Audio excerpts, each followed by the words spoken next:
गोपी जन वल्लभ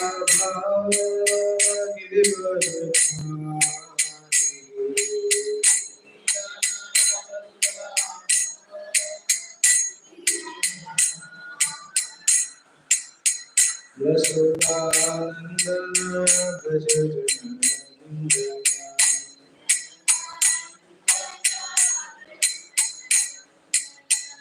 यशोदानंदन भज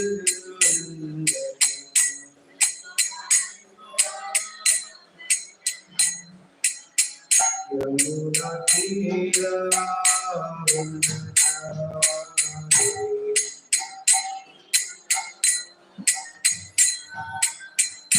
यमुना तीरा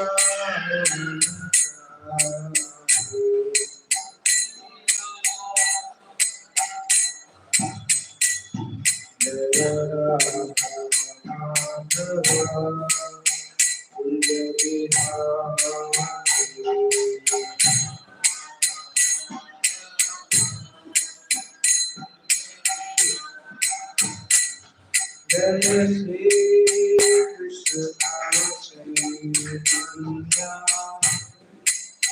प्रभु Nityanand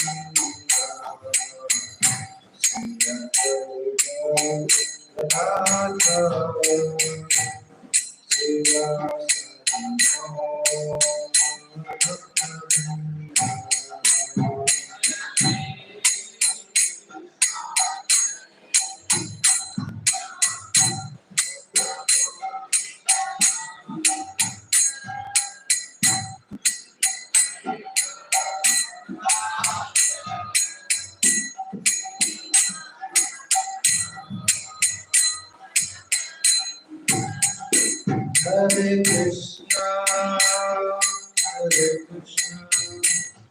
Krishna Krishna, Hare Rama, Rama Rama, Hare Hare.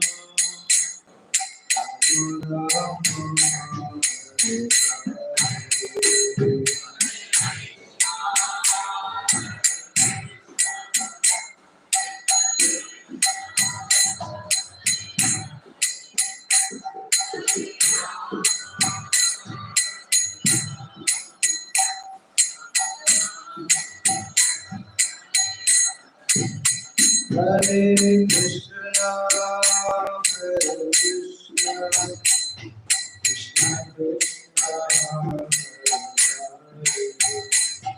Hare Rama, Hare Rama, Rama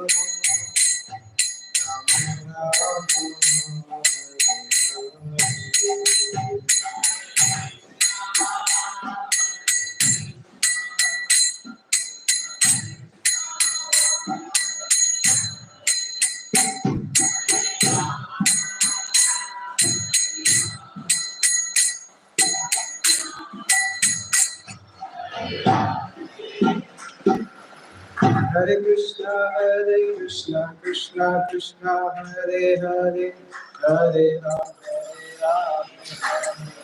Hare Hare.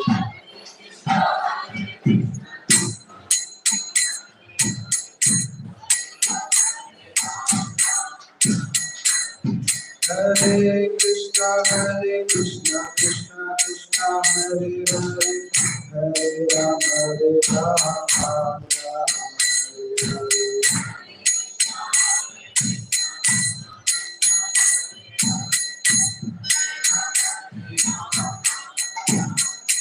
Hare Hare Krishna, Krishna Krishna, Hare Hare, Hare Rama, Hare Rama, Rama Rama, Hare Hare.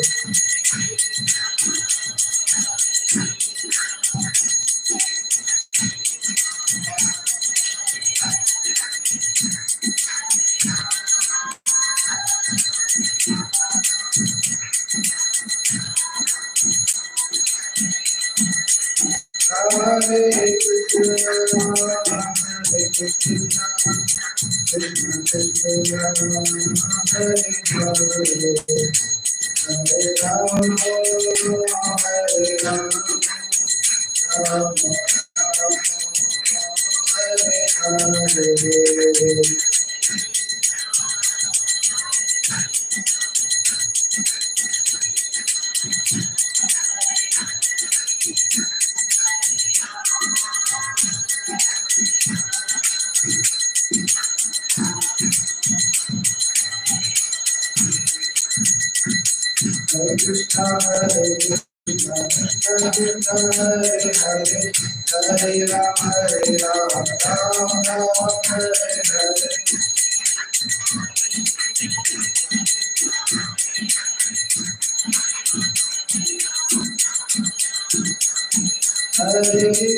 Shri Radha Shyam सुंदर भगवान की जय। श्री श्री जगन्नाथ प्रभु सुंदर महाराज की जय।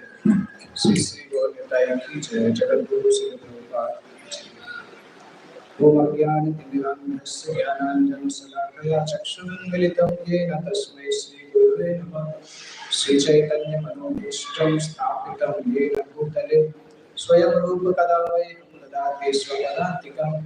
वन्देऽहं श्रीगुरु श्रीयुतपदकमलं श्रीगुरुवैष्णवांश्च श्रीरूपं साग्रजातं सहगण रघुनाथान्वितं तं सजीवं साद्वैतं सावधूतं परिजनसहितं कृष्णचैतन्यदेवं श्री राधा कृष्ण पादान् सहगण ललिता श्री विशाखान्वितंश्च नमो विष्णुपादाय कृष्णपृष्ठाय भूतले श्रीमते भक्तिवेदान्त स्वामिनिधि नामिने नमस्ते सारस्वती देवे गौरवाणी प्रचारिणे निर्विशेष शून्यवाद पाश्चात्य देशकारिणे नमो महावदन्याय कृष्णप्रेमफुलायते कृष्णाय कृष्ण चैतन्य नामने गौरत्वसे नमः। हे कृष्ण करुणा सिंधु दीनबंधु जगत्पते गोपेश गोपिका कांत राधा कांत नमोस्तुते। तप्त कांचन गौरांगी राधे वृंदावनेश्वरी वसभानुसुते देवी प्रणमामि हरिप्रिये। वाञ्छाकल्पतरुभ्यश्च कृपा सिन्धुभ्य एव च पतितानां पावनेभ्यो वैष्णवेभ्यो नमो नमः। श्री कृष्ण चैतन्य प्रभु नित्यानंद श्री अद्वैत गदाधर श्रीवासादि गौर भक्तवृंद। हरे कृष्ण कृष्ण कृष्ण हरे हरे हरे राम राम हरे हरे।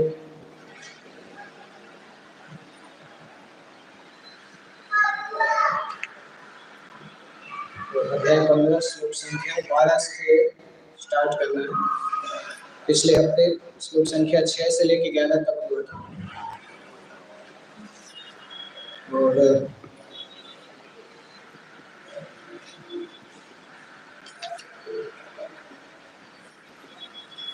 11वें श्लोक में आप देखेंगे तो बताया गया है कि जो योगी लोग आत्म साक्षात्कार का प्रयास करते हैं वो यह सब स्पष्ट रूप से देख सकते हैं। यह सब का मतलब क्या कहलाता है?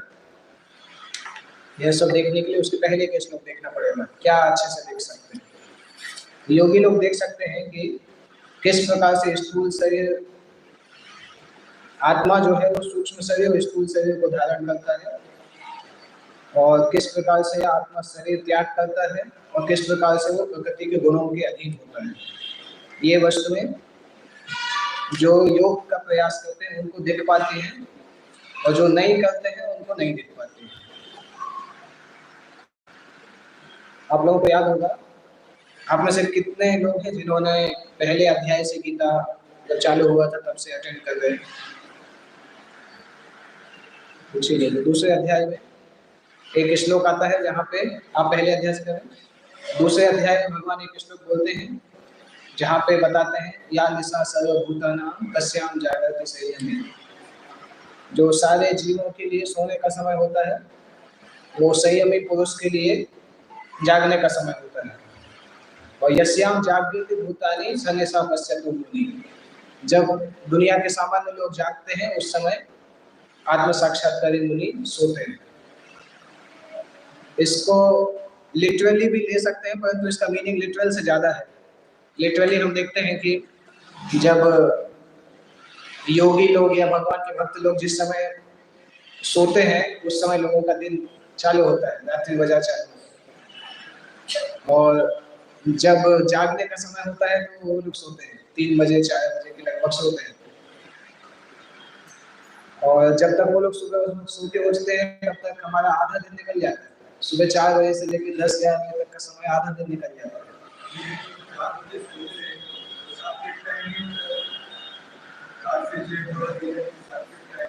हाँ हाँ, इसीलिए नहीं सोना चाहिए उस टाइम में। तो हाँ, वही बता रहे हैं कि उस समय सामान्य लोग सोते हैं, जबकि आत्म साक्षात्कार के लिए जो योगी प्रयास करते हैं वो उस समय उठ के आध्यात्मिक क्रिया करते हैं। तो वो परंतु भगवान उसमें और भी बता रहे हैं उस श्लोक में कि भौतिकतावादी और योगी दोनों के टेस्ट भी अलग अलग हो जाते हैं। टेस्ट इन द सेंस भौतिकतावादी को एक विशेष प्रकार का वातावरण अच्छा लगता है और योगी को वो वातावरण अच्छा नहीं लगता है। मेरी आवाज ज्यादा गूंज रही है, थोड़ा सा कम कर दीजिए, ज्यादा गूंज रही है। तो योगी को जिस प्रकार से वातावरण अच्छा लगता है वो सामान्य लोगों को अच्छा नहीं लगता है। जैसे सामान्य लोगों को हो सकता है मूवी देखना बहुत अच्छा लगे, पर जो आत्म साक्षात्कार के लिए प्रयास कर रहे हैं उनको उतना कोई इंटरेस्ट नहीं आता, इनफैक्ट टाइम वेस्ट के जैसा लगता है। और टेलीविजन देखना, दैट मीन्स उसका जो मानसिक स्वभाव है वो बदल चुका है। पहले जो चीज अच्छी लगती थी वो चीज अच्छी नहीं लगती। तो यहाँ पे भी वही बता रहे हैं कि जो योगी जन है वो स्पष्ट रूप से संसार को देख सकते हैं। ठीक ठीक लग रहा है, सभी को सुनाई दे रहा है? योगी लोग जो है वो स्पष्ट रूप से संसार को देख सकते हैं, परंतु जिनके मन विकसित नहीं है वो प्रयत्न करके भी देख नहीं पाते हैं। जैसे अभी हमें बहुत मुश्किल लगता है कोई व्यक्ति ऐसे कैसे जीता होगा कि उसके जीवन का कोई लक्ष्य नहीं। अभी जब सोचते हैं तो बहुत अजीब लगता है कि ऐसे कोई कैसे जी सकता है कि जिसके जीवन का कोई लक्ष्य ही नहीं।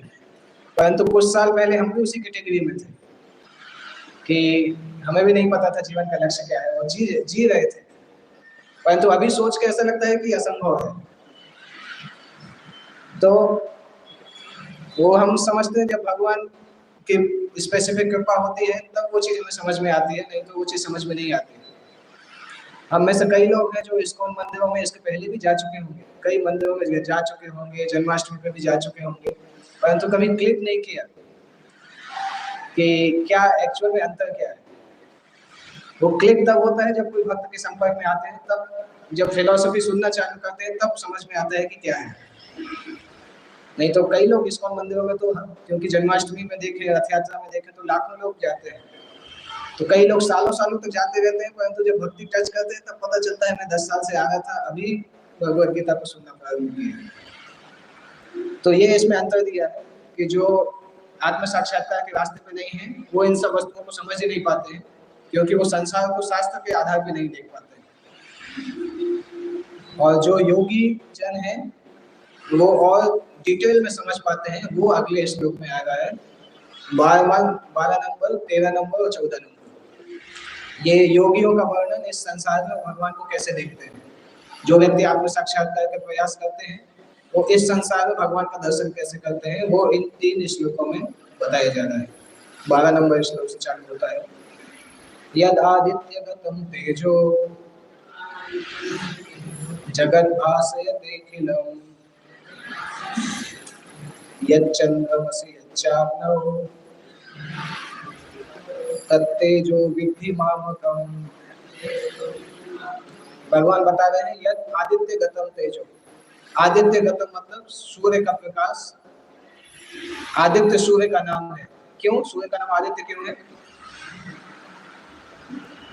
किसके? अदिति के पुत्र। और पिता का नाम क्या है? पिता का नाम किसी को पता है? सूर्य के पिता कौन है? माँ का नाम सभी को पता है, अदिति के पुत्र है इसलिए आदित्य बोलते हैं।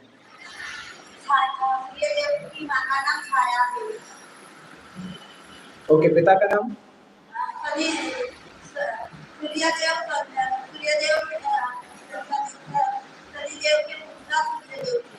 शनिदेव सूर्यदेव के पुत्र है। सूर्य पुत्र शनिदेव। सूर्य के पिता शनि नहीं है, सूर्य के पिता कश्यप है।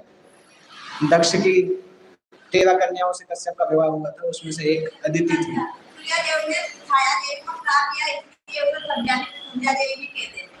ओके, गुड, धन्यवाद। तो आदित्य गतम तेज, भगवान बता रहे हैं कि ये जो सूर्य का प्रकाश है, सूर्य के प्रकाश में जो तेज है, वो तेज इतना शक्तिशाली है कि उससे जगत भासयते अखिलम, पूरा संपूर्ण जगत उससे प्रकाशित होता है।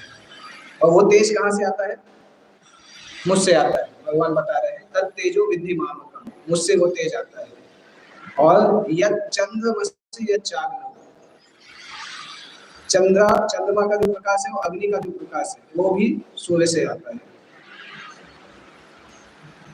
यहाँ पे कोई प्रश्न कर सकता है इलेक्ट्रिसिटी का प्रकाश सूरज से क्यों नहीं आता है?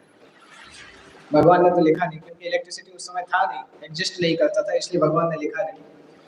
और हम समझ सकते हैं कि इलेक्ट्रिसिटी सूरज से ही आता है, क्योंकि इलेक्ट्रिसिटी जो है वो कोयले से आता है, या सोलर प्लांट में तो सूर्य से ही आता है। अगर कोयले से इलेक्ट्रिसिटी बनाते हैं तो कोयले में भी एनर्जी सूर्य से आती है। कोयला मतलब पेड़ के अंदर एनर्जी जो है वो सूर्य से आती है। वो एनर्जी लकड़ी के जलने से वो एनर्जी बाहर आती है, और वही एनर्जी कोयले के अंदर रहती है। तो ये श्लोक तो नहीं, कोई एक श्लोक है जहाँ पे भगवान ने, जहाँ पे प्रभुपाद ने उसको इलेक्ट्रिसिटी ट्रांसलेट भी किया है। देखिए 15वें अध्याय का 6वां श्लोक, लास्ट वीक हुआ होगा। वहां पे देखिए श्लोक में क्या लिखा है, न तद भास्यते सूर्यो न शशांको न पावक। मेरे धाम में सूर्य भी नहीं है, चंद्रमा भी नहीं है, अग्नि भी नहीं है। प्रभुपाद जी ने ट्रांसलेट क्या किया है, देखिए वो मेरा धाम ना तो सूर्य चंद्रमा द्वारा प्रकाशित है, ना अग्नि है, ना बिजली है। बिजली श्लोक में नहीं लिखा है, पर बिजली प्रभुपाद ने लिखा है, क्योंकि अभी के लोग बिजली समझ पाएंगे।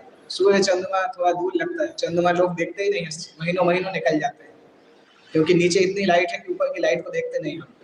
स्पेशली जो फ्लैट्स में रहते हैं उनको चंद्रमा देखना बहुत मुश्किल है, क्योंकि वो छत पे ही नहीं जाते कभी।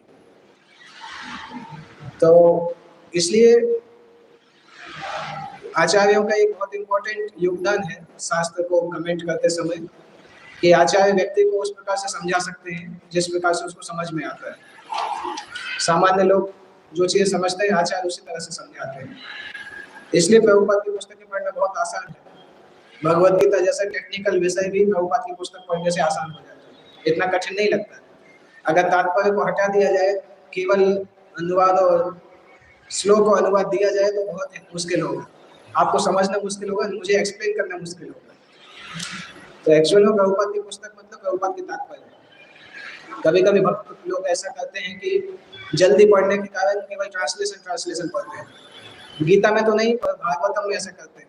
वैसा नहीं करना चाहिए, अच्छा प्रैक्टिस नहीं है, क्योंकि उसका सार जो है वो तात्पर्य में दिया गया है। अगर तात्पर्य छोड़ेंगे तो समझ में नहीं आएगा, शास्त्र समझ में नहीं आएगा। तो यहाँ पे सूर्य का तेज, चंद्रमा का तेज, अग्नि भगवान से निकलता है, पर अज्ञानी पुरुष ये नहीं समझ पाता है कि कैसे ऐसा सब कुछ होता है। हर व्यक्ति सूर्य, चंद्रमा, अग्नि तथा बिजली को देखता है, उसको समझना चाहिए, समझने का प्रयास करना चाहिए कि सूर्य का तेज, चंद्रमा का तेज, अग्नि या बिजली। तात्पर्य में प्रभुपाद ने बिजली लिखा है, ट्रांसलेशन में नहीं लिखा, तात्पर्य में लिखा है सूर्य, चंद्रमा, अग्नि और बिजली। व्यक्ति को समझने का प्रयास करना चाहिए कि जितना भी तेज है सब भगवान से निकल रहा है, और ये कृष्ण भावनामृत का प्रारंभ है। इस श्लोक से हम समझते हैं कि सूर्य संपूर्ण सौर मंडल को प्रकाशित कर रहा है। ब्रह्मांड भी बहुत सारे हैं, सौर मंडल भी बहुत सारे हैं। और सूर्य, चंद्रमा और लोग भी बहुत सारे हैं, परंतु प्रत्येक ब्रह्मांड में केवल एक सूर्य है। ये अंतर है भागवत सिद्धांत और आधुनिक विज्ञान में। आधुनिक विज्ञान बताते हैं कि बहुत सारे सूर्य पाए जाते हैं, परंतु भागवत विज्ञान बताता है कि एक ब्रह्मांड में एक ही सूर्य पाया जाता है। और एक्चुअली सूर्य और नक्षत्र की गणना भी अलग अलग तरीके से की जाती है। आधुनिक विज्ञान में वो सूर्य का अलग डेफिनेशन है, चंद्रमा का अलग डेफिनेशन है। जबकि अगर हमने पढ़ा होगा, इसमें आया 11वें अध्याय में आया था, नक्षत्राणाम अहं शशि, 10वें अध्याय में, सारे नक्षत्रों में मैं चंद्रमा हूँ। तो जो खगोल शास्त्र है वो उसका अलग तरीके से चलता है, आधुनिक विज्ञान अलग तरीके से चलता है। प्रभुपाद से एक बार पूछा था उनके शिष्य ने कि हम इसको विश्वास क्यों करें, तो प्रभुपाद ने बोला देखो विश्वास तो करना ही पड़ेगा, चाहे इसको करो चाहे वैज्ञानिकों को करो। तो ये आप पे डिपेंड करता है कि आपको अमेरिकन पे ज्यादा विश्वास है कि कृष्ण पे ज्यादा विश्वास है। मुझे तो कृष्ण पे ज्यादा विश्वास है, आपको अमेरिकन पे विश्वास हो तो विश्वास रखिए, कोई समस्या नहीं। तो हमें डिसाइड करना है हम किस पे ज्यादा विश्वास करना चाहते हैं। तो प्रभुपाद ने समझाया, एक्चुअली इंग्लिश में था वो लेक्चर, तो प्रभुपाद बोलते these Americans will say one thing today and another thing tomorrow, but Bhagavad Gita will say the same thing. तो बताते हैं कि आप वैज्ञानिकों पर विश्वास करोगे तो एक दिन कुछ बताते हैं, उसके अगले दिन वो बदल जाता है थ्योरी। कोई बोलता है नहीं वो गलत था, अभी ये सही। तो कैसे विश्वास करेंगे, जबकि भगवद गीता का सिद्धांत हमेशा फिक्स रहता है। और बहुत कुछ लॉजिकल भी है, क्योंकि गीता का जो एस्ट्रो वो है, ब्रह्मांड का जो रचना है, उसमें सूर्य जो है वो लोकालोक पर्वत पे भ्रमण करता है, मानसरोवर पर्वत पे भ्रमण करता है। तो उसके आधार पे मेरू पर्वत से सारे के सारे लोक प्रारंभ होते हैं, अलकापुरी से लेके फिर धरती जो है भूमंडल के रूप में आती है, भूमंडल के नीचे दूसरे लोक होते हैं। और सूर्य जो है उस सूर्य के रथ की एक धुरी उस पर्वत पे होती है, दूसरी धुरी दूसरे पहाड़ पे होती है। तो ऐसा ऐसा जैसे चक्की घूमती है, पहले वो क्या निकाल सरसों का तेल निकालने वाला कोल्हू था ना, उस तरीके से सूर्य घूमता है। ये वैदिक ब्रह्मांड है, श्रीमद् भागवतम पंचम स्कंद में आता है। तो सूर्य उस प्रकार से घूमता रहता है, वो ब्रह्मांड चारों तरफ है। तो एक सूर्य बीच में घूमता है और प्रकाश उसका चारों तरफ आता है, परंतु एक लिमिट है जिसके आगे प्रकाश नहीं जाता है। एक पर्वत इतना बड़ा है कि उस पर्वत के दूसरी तरफ जाने से सूर्य का प्रकाश ढक जाता है। मानसरोवर पर्वत के आगे वो पर्वत आता है, उसको लोकालोक पर्वत बोलते हैं। लोक मतलब वहां तक सूर्य का रोशनी है, आलोक मतलब उसके आगे सूर्य का रोशनी नहीं है। और सामान्यतः ब्रह्मांड के चारों तरफ इतने सारे लेयर्स बनी हुई हैं, भूमि, जल, अग्नि, वायु, आकाश, मन, बुद्धि, अहंकार, 8 लेयर्स बनी हुई हैं कि वो ब्रह्मांड का प्रकाश उस ब्रह्मांड के बाहर नहीं जा सकता।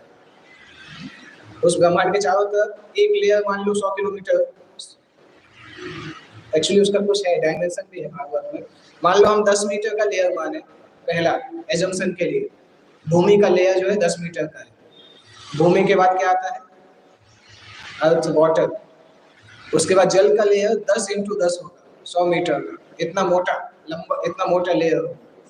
उसके बाद फायर, अग्नि का लेयर 100 × 10, 1000 मीटर होगा, 1 किलोमीटर मोटा।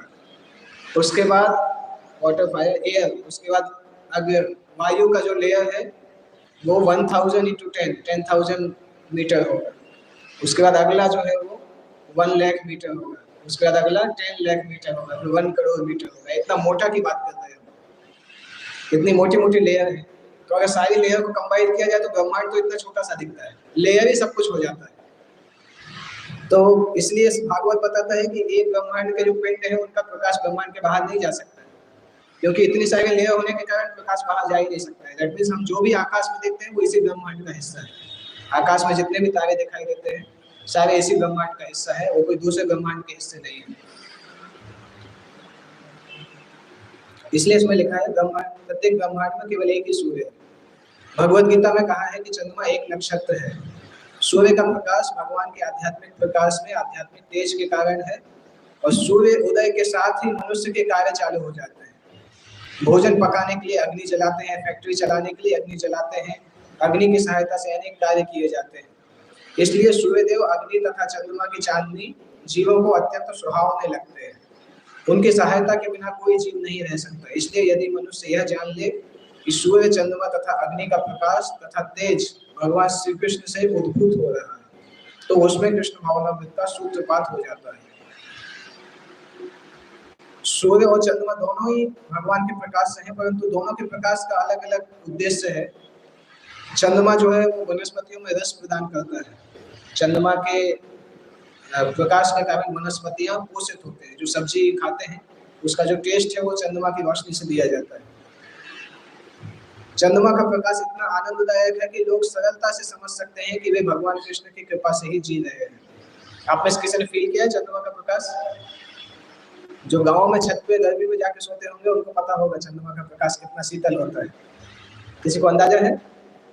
सिटी में सोएंगे पता नहीं, हम लोग मंदिर में छत पे सोते हैं तो पता चलता है चंद्रमा का प्रकाश बहुत शीतल होता है। उसमें आप सोएंगे तो ना तो एसी की जरूरत होती है ना पंखे की जरूरत होती है। अगर रात में जो लोग छत पे सोते हैं जिनको पहले का एक्सपीरियंस होगा, एसी और पंखा सब फीका है उसके सामने। हाँ, शरद पूर्णिमा के दिन भी अभी भी अगर छत पे जाके रात में सोएंगे, पता नहीं सिटी में कैसा रहता होगा, परंतु गांव में अगर छत पे जाके सोएंगे आप चंद्रमा के नीचे तो एसी पंखे की जरूरत नहीं पड़ती। और एक और चीज मैंने देखा कि जब हम छत पे जाके सोते हैं तो जो नींद 6-7 घंटे में पूरी होती है वो 5 घंटे में ही पूरी हो जाती है। ऊपर छत पे सोएंगे तो ऑटोमेटिकली 3 बजे नींद खुल जाती है, और जब नीचे रूम में सोते हैं तो 4 बजे नींद खुलती है। दैट मींस चंद्रमा के प्रकाश का पोषण है, शरीर को ताजगी प्रदान करता है। इसलिए पहले गांव में लोग ऐसे सोते नहीं थे, चंद नीचे रात में खटिया बिछा के घर के बाहर सोते थे, बरामदे में सोते थे या बाहर सोते थे, और नेचुरली लोग 3-4 बजे उठ जाते थे। उनको अलार्म भी नहीं चाहिए होता था। हम लोगों को अलार्म चाहिए रहता है, पहले गांव में अलार्म नहीं होता था, वो नेचुरली 3 बजे उठ जाते थे, उनको पता था। तो भगवान कृष्ण की कृपा के बिना ना तो सूर्य होगा, ना चंद्रमा, ना अग्नि, ना और सूर्य, चंद्रमा, अग्नि के बिना हमारा जीवित रहना असंभव है। तो इस प्रकार से व्यक्ति सूर्य, चंद्रमा और अग्नि में कृष्ण का दर्शन कर सकता है, बिजली में कृष्ण का दर्शन कर सकता है। अगर कोई करना चाहे तो भगवान उसको रास्ता बता रहे हैं कैसे इस संसार में भगवान कृष्ण का दर्शन किया जा सकता है। इसके बाद अगला आता है बहुत इंपॉर्टेंट फैक्टर, गामाविश्य च भूतानि धारयामि अहम ओजसा पुष्णामि चौषधीं सर्वा सोमो भूत्वा रसात्मकः। अभी भगवान बता रहे हैं गाम आवेश्य च भूतानि धारयामि अहम अहम धारयामि जब अहम धारयामि भूतानि, कैसे? गाम आवेश्य, गाम का मतलब धरती, आवेश्य मतलब उसके अंदर प्रवेश करके। मैं लोगों के अंदर प्रवेश करके जीवों को उस लोक में धारण करते हैं। इन शॉर्ट जो ग्रेविटेशनल फोर्स है वो भगवान है। तो ऊपर से एक बार पूछा गया कि ग्रेविटेशनल फोर्स जो होता है कैपिटल जी स्मॉल जी, दो होता है ना, कैपिटल जी ग्रेविटेशनल कांस्टेंट कहलाता है, स्मॉल जी ग्रेविटी का फोर्स कहलाता है। स्मॉल जी का वैल्यू 9.8 कुछ रहता है, कैपिटल जी क्या है 4.79 कुछ होता है, 4.79 कुछ ऐसा रहता है। तो प्रभुपाद से एक बार उनके शिष्य ने पूछा कि कैपिटल जी स्मॉल जी क्या है। प्रभुपाद ने बोला ये सब यूजलेस है, एक्चुअली बलराम की शक्ति है। बलराम जो है उससे गुरुत्वाकर्षण की शक्ति निकल के आती है। और फिर उनसे पूछा नहीं ये कुछ तो होगा, जी कुछ तो होगा। तो प्रभुपाद बोला जी का मतलब बलराम की शक्ति, वही तो मैं बता रहा। आप शक्तिमान को भूल गए और शक्ति को याद कर रहे हो। एक्चुअल में शक्ति मतलब शक्तिमान से निकल के आती है। तो भगवान बलराम की शक्ति के कारण संसार में गुरुत्वाकर्षण पाया जाता है। वो यहाँ पे लिख भी रहे हैं भगवान, गामाविश्य च भूतानि धारयामि। इतनी बड़ी धरती है, कोई भी चीज को हवा में अगर स्थिर करना है तो मुश्किल होता है, आप फेंको नीचे आ जाती है, परंतु इतनी बड़ी धरती हवा में तैर रही है। और केवल धरती नहीं, सारे के सारे प्लेनेट हवा में तैर रहे हैं। कैसे तैर रहे हैं? धारयामि, मैं उसको तैर रहा हूँ। प्रभुपाद इसका उदाहरण देते हैं कि आप ऐसे मिट्टी को हवा में फेंकेंगे तो गिर जाएगी, परंतु अपनी मुट्ठी में मिट्टी को लेके हवा में रखेंगे तो मिट्टी नीचे नहीं गिरेगी। तो इसी तरह से भगवान जब उस लोक के अंदर प्रवेश करते हैं तो वो लोक हवा में स्थित हो जाता है। भगवान अपनी शक्ति से उसको रोकते हैं। जैसे धरती में प्रवेश करते हैं तो गर्भोदक्षाई विष्णु, जो भगवान विष्णु के एक अवतार है, वो इस धरती को स्थिर रखते हैं। तो हम देख सकते हैं भगवान किस तरह से इस सृष्टि में व्याप्त है। केवल मूर्ख लोग ये सोच सकते हैं कि भगवान कहीं दिखते नहीं। अगर किसी को देखने की कला पता हो तो हर जगह देख सकता है। इसलिए प्रहलाद को भगवान हर जगह दिखते थे और हिरण्यकशिपु को कहीं नहीं दिखते थे, क्योंकि दोनों की चेतना अलग अलग थी। प्रहलाद सब जगह देख लेता था, हिरण्यकशिपु कहीं नहीं देखता था, क्योंकि प्रहलाद ने गीता अच्छे से पढ़ी थी, नारद मुनि से अच्छे से ट्यूशन लिया था, और हिरण्यकशिपु ने ट्यूशन लिया नहीं था कहीं। हिरण्यकशिपु ने नारद मुनि को भगा दिया था। तो ये प्रभाव होता है। अगर हम गीता पढ़ते हैं तो हम भगवान का दर्शन कर सकते हैं, कोई इतना कठिन नहीं है। अगला क्या बता रहे हैं, पुष्णामी चौषधि सर्वा, मैं चंद्रमा बनकर सभी वनस्पतियों को जीवन का रस प्रदान करता हूँ। पुष्णामी का मतलब होता है पोषण करना, औषधि मतलब दवाइयाँ, दवाइयाँ वनस्पति, औषधि दवाइयों को हम बोलते हैं, औषधि का मतलब वनस्पति होता है। और उसका ये भी मीनिंग है कि सारी वनस्पतियाँ दवाई भी होती है। आयुर्वेद जो है इसी पे आधारित होता है, वनस्पतियों पे आधारित इलाज होता है, उसमें अलग से कोई केमिकल यूज नहीं करते। तो इसलिए औषधि का मतलब वनस्पति होता है। पहले के समय में हम देखते थे कि वनस्पतियों से इलाज होता था। सामान्यतः कोई भी चीज होती थी, कोई वनस्पति लेते थे, इलाज होता था। और वो वनस्पतियां थी भी, क्योंकि उनका यूज खत्म हो गया, वो धीरे धीरे वनस्पतियां विलुप्त हो गई और आजकल लोग पहचानते भी नहीं है। जैसे हम देखते हैं भागवत में एक जगह आता है कि जानवरों को कभी कुछ बीमारी होती है, जानवरों को अभी भी नॉलेज है कौन सी पत्ती में क्या है। जानवरों को कोई बीमारी होती है, जैसे मैंने भी देखा, मैं जब बचपन में था तो गाय चराने के लिए जाता था, तो जो गाय रहती है, जो बीमार रहती है, कुछ स्पेसिफिक बीमारी होती है, तो जंगल में एक जगह जाती है और एक तरीके की पत्तियां ढूंढती है, वो पत्ती खा लेती है, बीमारी सही हो जाती है। दैट मींस जानवरों को अभी भी पता है कि जंगल में कहाँ कहाँ पे क्या क्या औषधि है। क्योंकि मनुष्यों ने उसको यूज करना बंद कर दिया, इसलिए मनुष्यों के दिमाग से भी वो ज्ञान चला गया। बाकी जानवरों को रहता है, नेवला को पता रहता है, जब नेवला और सांप की लड़ाई होती है तो सांप जैसे उसको मारता है वैसे नेवला भागता है और वो पत्ती खा के फिर से वापस आके लड़ाई करने लगता है। उसको पता है कौन सी पत्ती खाऊंगा तो सांप का विष असर नहीं करेगा। सांप नेवला नेवला की लड़ाई को अगर आप देखेंगे, नेवला बहुत स्ट्रेटेजी से लड़ाई करता है। वो सबसे पहले उस पेड़ को लोकेट करता है और ये देखता है सांप पेड़ से कितना दूर है, और उसका प्रयास यही रहता है कि सांप को पेड़ के पास तक खींच के लाया जाए, जिससे कि मैं बार बार इसकी पत्ती खा सकूं, इसके विष का असर नहीं होगा, फिर इसको मार दूं। तो आप देखेंगे सांप नेवला की लड़ाई में नेवला बहुत प्रयास करता है कि सांप को पूंछ के पीछे से खींच के दूर दूर ले जाए, लगातार पूंछ से खींचता रहता है और सांप बार बार प्रयास करता है मारने का। और जैसे उसको जहर का असर होता है वो भाग जाता है पत्ती खाने के लिए, फिर लौट के आता है, फिर खींचता है, और धीरे धीरे जब खींच के सांप को पेड़ के पास तक लाता है तो उसी पेड़ के ऊपर रख के अपने पूरे शरीर में पत्तियों को ढक लेता है और फिर सांप को काट देता है, उसके गले को काट देता है।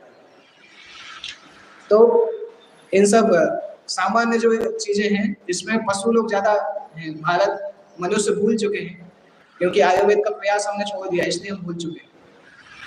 अभी भी जो लोग नेचर में रहते हैं उनको ज्यादा इलाज की जरूरत नहीं पड़ती, बीमारी भी कम होती है।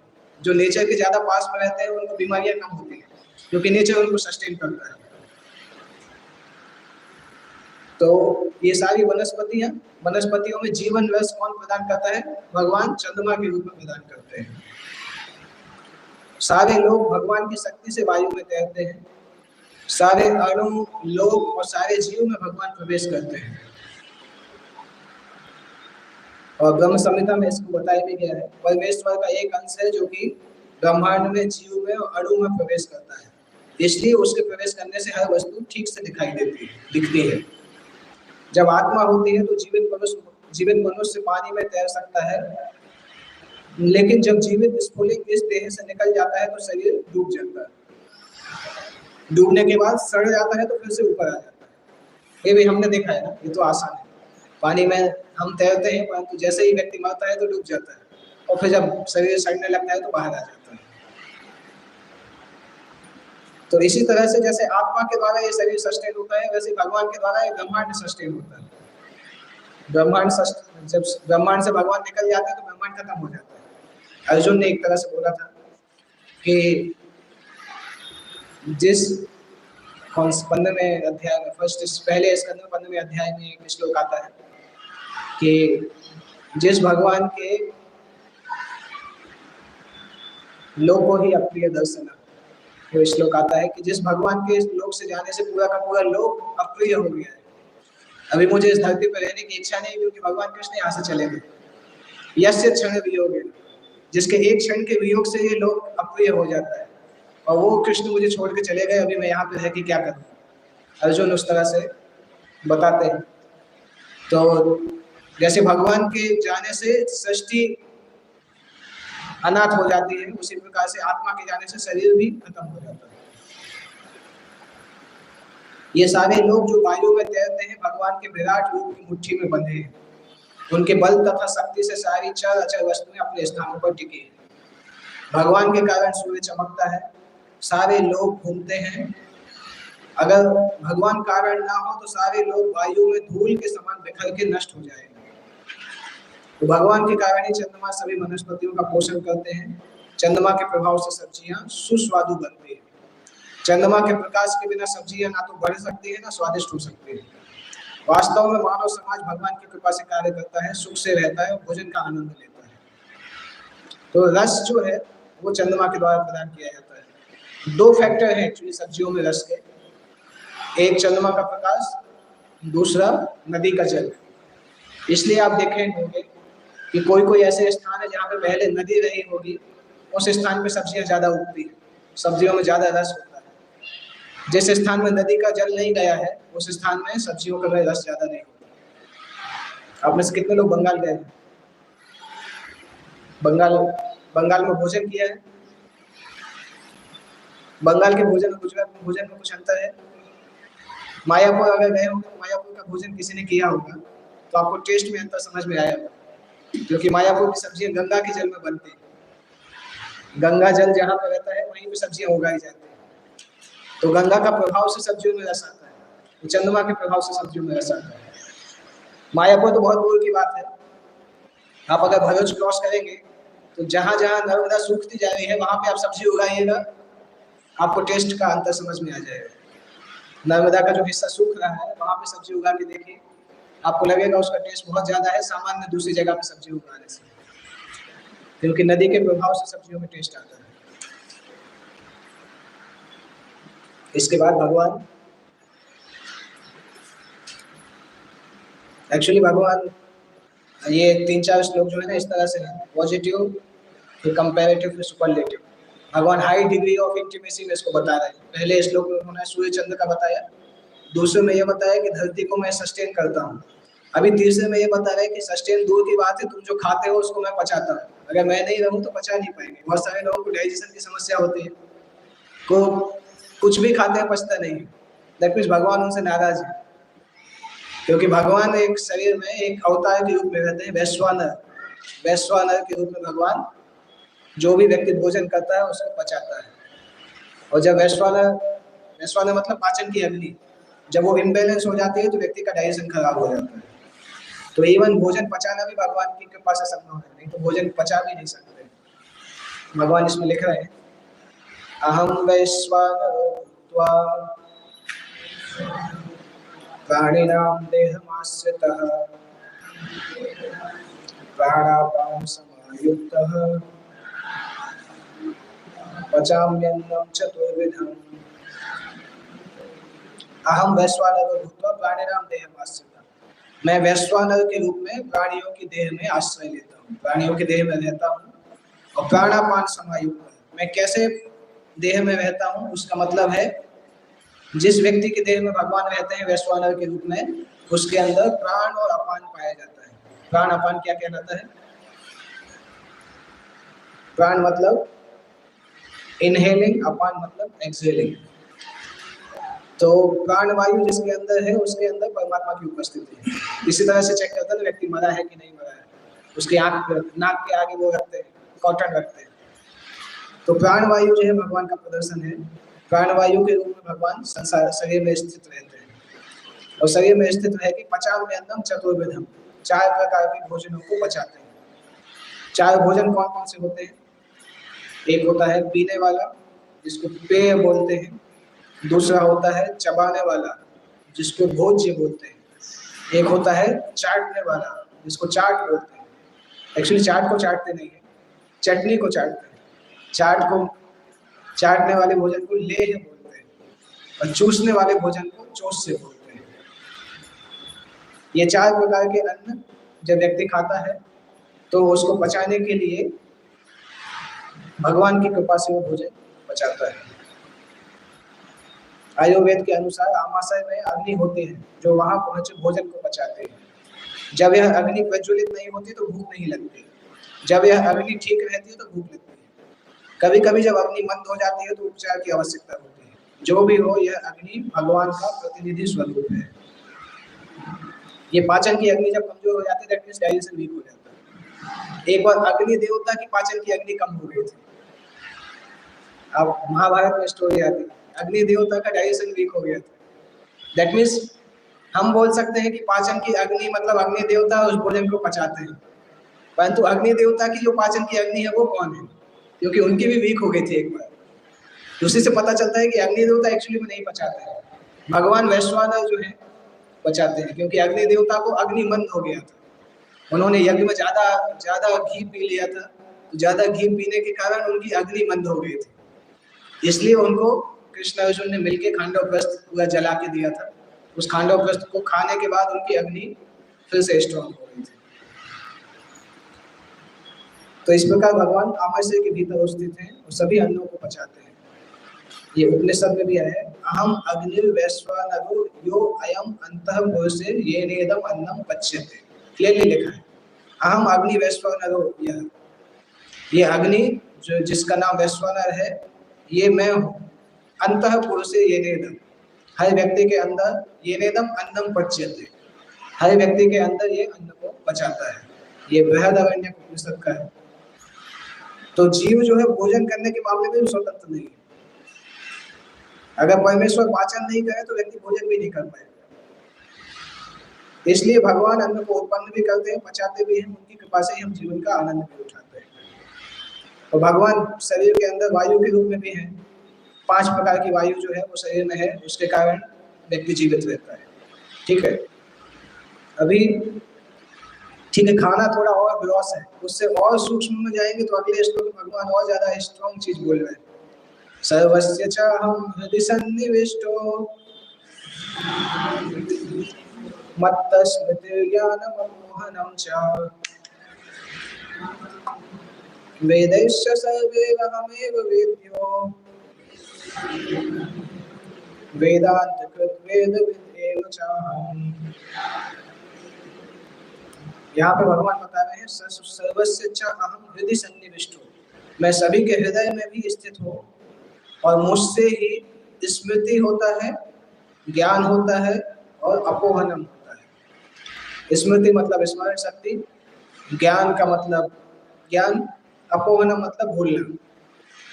तो रात में जब हम सोते हैं तो भगवान हमें दिन भर की वस्तुओं को भुला देते हैं जिससे कि हम सो पाए। जब सुबह उठते हैं तो पिछले दिन की चीजों को फिर से याद दिलाते हैं जिससे कि हम पूरा दूसरा दिन चालू कर पाए।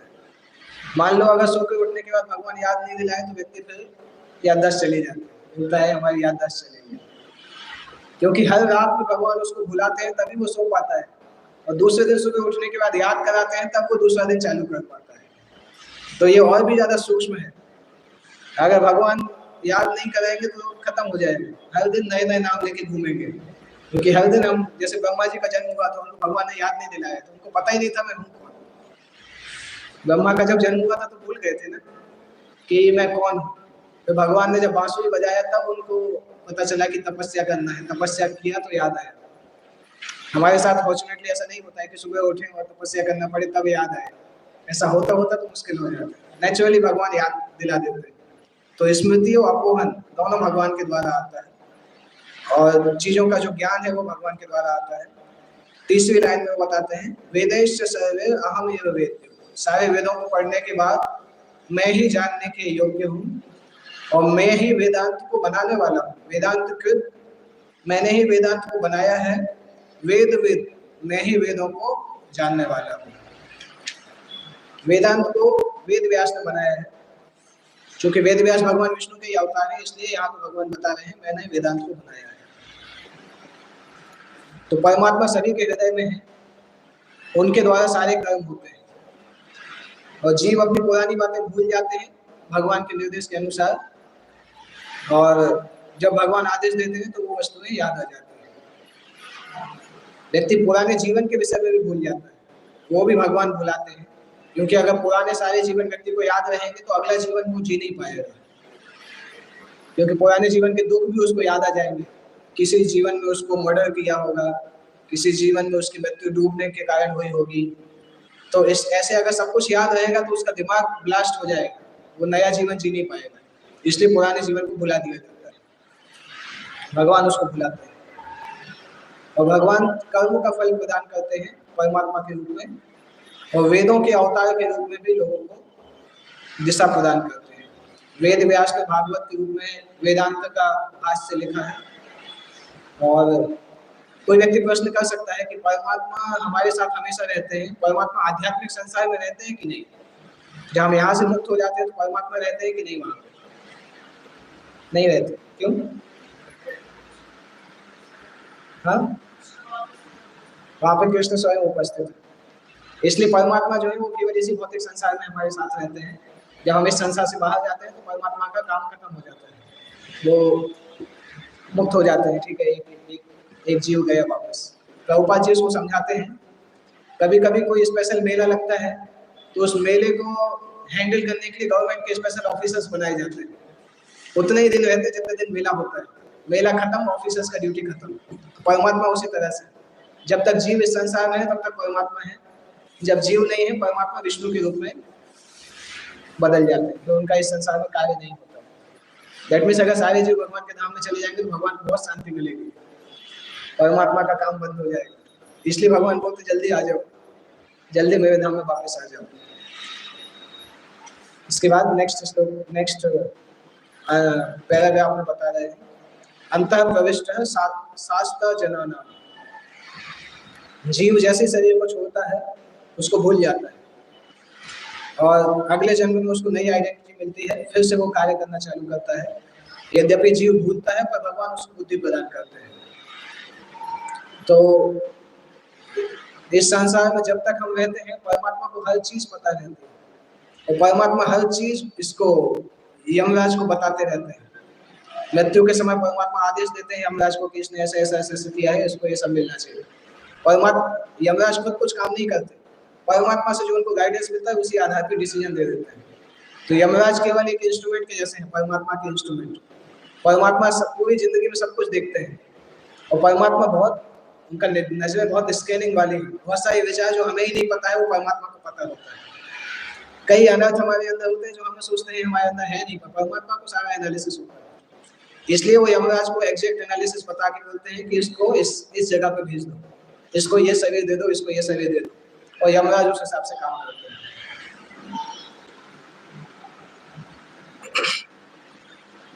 चारों वेदों, वेदांत सूत्र, उपनिषद और पुराणों समेत सारे वैदिक साहित्य में परमेश्वर की कीर्ति का गायन है। एक श्लोक एक आचार्य ने लिखा है, वेदे रामायणे चैव पुराण भारते तथा आदौ अन्ते च मध्ये च हरि सर्वत्र गीयते। उस महाभारत में आता है वो श्लोक। तो उसमें आता है, चाहे आप वेदों को देखें, चाहे पुराणों को देखें, और महाभारत को देखें, रामायण को देखें, उसके आदि अंत मध्य हर जगह भगवान हरि का गुणगान होता है। समझना मुश्किल है, अगर कोई जानता है भगवान हरि को कैसे समझना है तो किसी भी शास्त्र से समझ सकते हैं। जैसे भक्ति सिद्धांत सरस्वती ठाकुर को एक बार एक व्यक्ति ने चैलेंज किया था, कुछ एक दो वेदों के आधार पर उसने बोला था कि आप वैष्णव सिद्धांत प्रूव करिए। तो भक्ति सिद्धांत सरस्वती ठाकुर ने उन्हीं वेदों से, सारे श्लोक से उसको हरा दिया था। एक भी श्लोक गीता भागवत से नहीं बोला था, वेदों से ही उसको हरा दिया था। भक्ति सिद्धांत ने बोला था आप जिस वेद को चुनना हो चुनो, मैं उसमें आपसे बात करूंगा। तो उसने अपनी चॉइस से वेदों को चुना, पुराणों को चुना, और उसी के आधार पर बात हुआ। भक्ति सिद्धांत ने उसी वेदों से उसको हरा दिया, तो उन्हीं वेदों से वैष्णव सिद्धांत स्थापित किया। दैट मीन्स हर जगह भगवान हरि का गुणगान है, परंतु कौन सा व्यक्ति कितना आध्यात्मिक स्तर पे, उस स्तर पे वो समझ पाता है।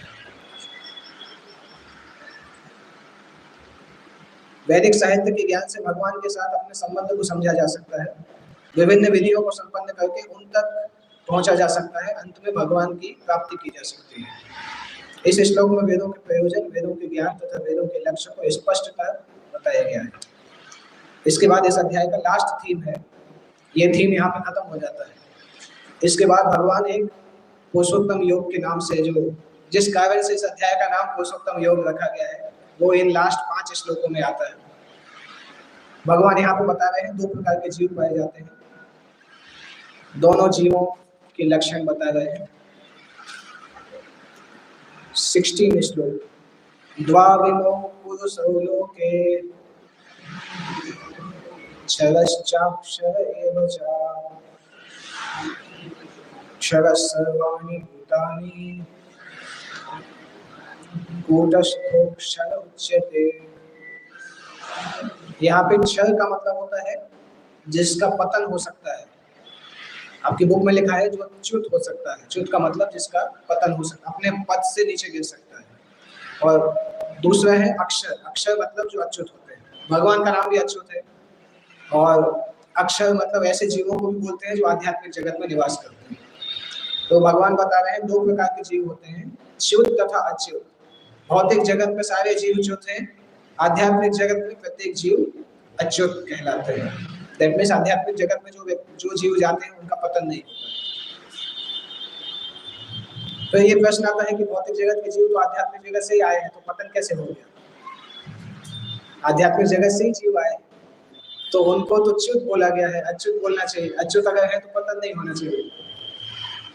बहुत जटिल प्रश्न है, क्योंकि बहुत सारे आचार्यों ने इस पे कमेंट्री किया है। और श्रीमद् भागवतम में 11वें स्कंद में जब भगवान कृष्ण उद्धव से बात करते हैं, तो एक पूरा चैप्टर इसी टॉपिक के ऊपर है कि जीव आध्यात्मिक संसार से भौतिक संसार में आए कैसे, ऐसा क्या रहस्य जिसके कारण वो संसार में आ गए। जनरली आचार्यों ने इन जनरल बताया है, परंतु भगवान ने जब उद्धव को बताया है तो बहुत डिटेल में बताया है उस चीज को। उसकी एक फिलॉसफी है कि जीव जो है वो तटस्थ शक्ति है, तो तटस्थ शक्ति जो है वो भौतिक आध्यात्मिक संसार के बीच में निवास करती है, इसलिए भौतिक संसार में गिर सकते हैं। एक आचार्य ने इस प्रकार से भी बताया, इसलिए उनको च्युत बोला गया है। और प्रभुपाद ने एक जगह बताया कि जब भौतिक संसार में जीव होते हैं तो उनको च्युत बोल सकते हैं, पर जब वो आध्यात्मिक संसार में जाएंगे तो अच्युत हो जाएंगे, क्योंकि वहां जाने के बाद उनका पतन नहीं होगा। आध्यात्मिक संसार में जाने के बाद उनका पतन नहीं होगा, फिर वापस नहीं आएंगे। तो यहाँ पे आ रहा है जीव भगवान के सनातन अंश हैं, और जब वो भौतिक जगत के संपर्क में आते हैं तो जीव भूत कहलाते हैं। आध्यात्मिक संसार में उनको जीव बोलते हैं, भौतिक संसार में उनको जीव भूत बोलते हैं। उनके आगे भूत लग जाता है, भौतिक संसार का भूत, इसलिए उनको जीव भूत बोलते हैं।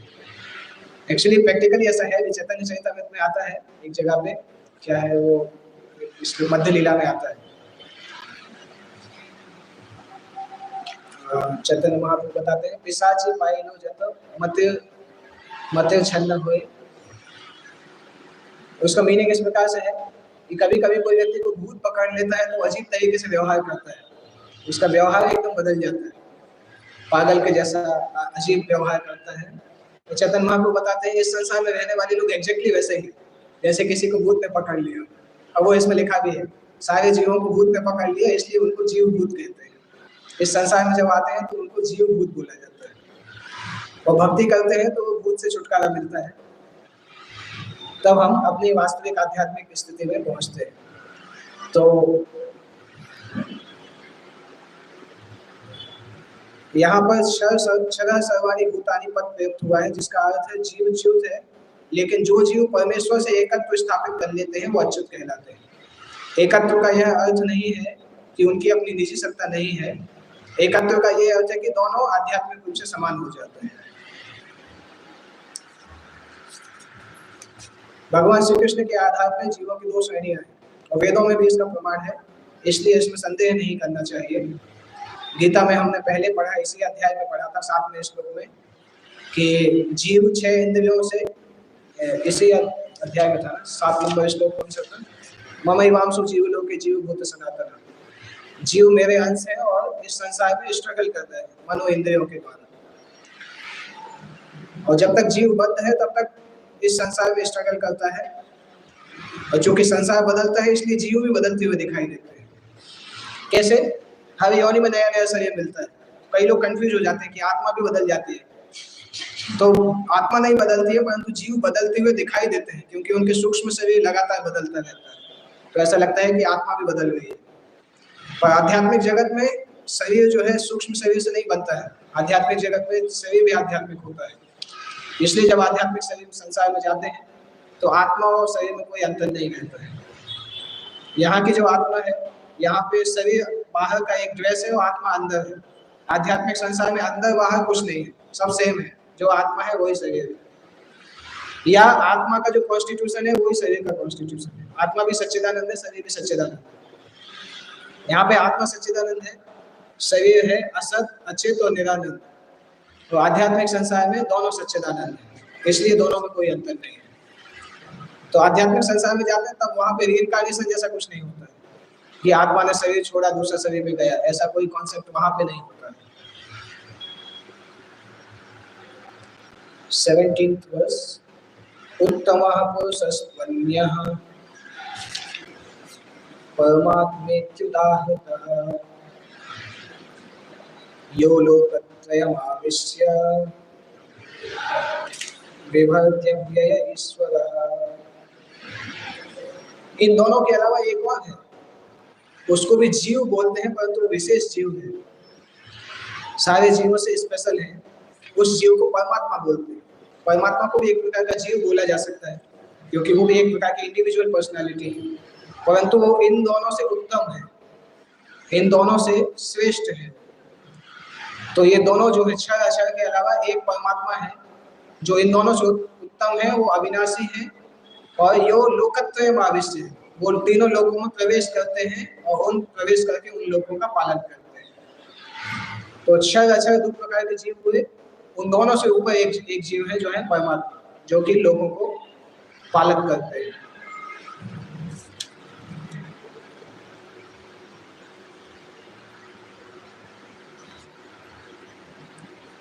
कभी कभी कुछ लोग इससे कंफ्यूज हो जाते हैं इन दोनों श्लोकों से, और दोनों श्लोकों का मीनिंग नहीं समझ पाते हैं। तो उनको लगता है कि अक्षर जो है वो भगवान है, क्योंकि अक्षर के बारे में लिखा हुआ था ना कि कुछ जीव है जो आध्यात्मिक जगत में है वो अक्षर कहलाते हैं, उनका पतन नहीं होता है। और चूंकि भगवान का भी पतन नहीं होता, इसलिए उनको लगता है कि भगवान भी अक्षर है। तो उनके हिसाब से केवल दो ही प्रकार के जीव होते हैं, क्षर और अक्षर। इसलिए वो कभी कभी भगवान को क्या बोलते हैं, अक्षर पुरुषोत्तम, जबकि अक्षर अलग है, पुरुषोत्तम अलग है। इस श्लोक में लिखा है उत्तमः पुरुषस्त्वन्यः परमात्मेत्युदाहृतः। अगर उत्तम पुरुष को उल्टा करें तो क्या बनेगा, पुरुषः उत्तम। दैट मींस ये जो है ये पुरुषोत्तम है, पिछले जो जीव थे वो अक्षर थे। तो अक्षर पुरुषोत्तम नाम से कोई जीव का कैटेगरी नहीं होता है। जीव या तो अक्षर अक्षर होगा और पुरुषोत्तम जो होंगे वो भगवान परमात्मा। इसलिए अक्षर पुरुषोत्तम जो है वो इन दोनों श्लोक को मिक्स करके जो कंफ्यूजन आता है उसको अक्षर पुरुषोत्तम बोलते हैं।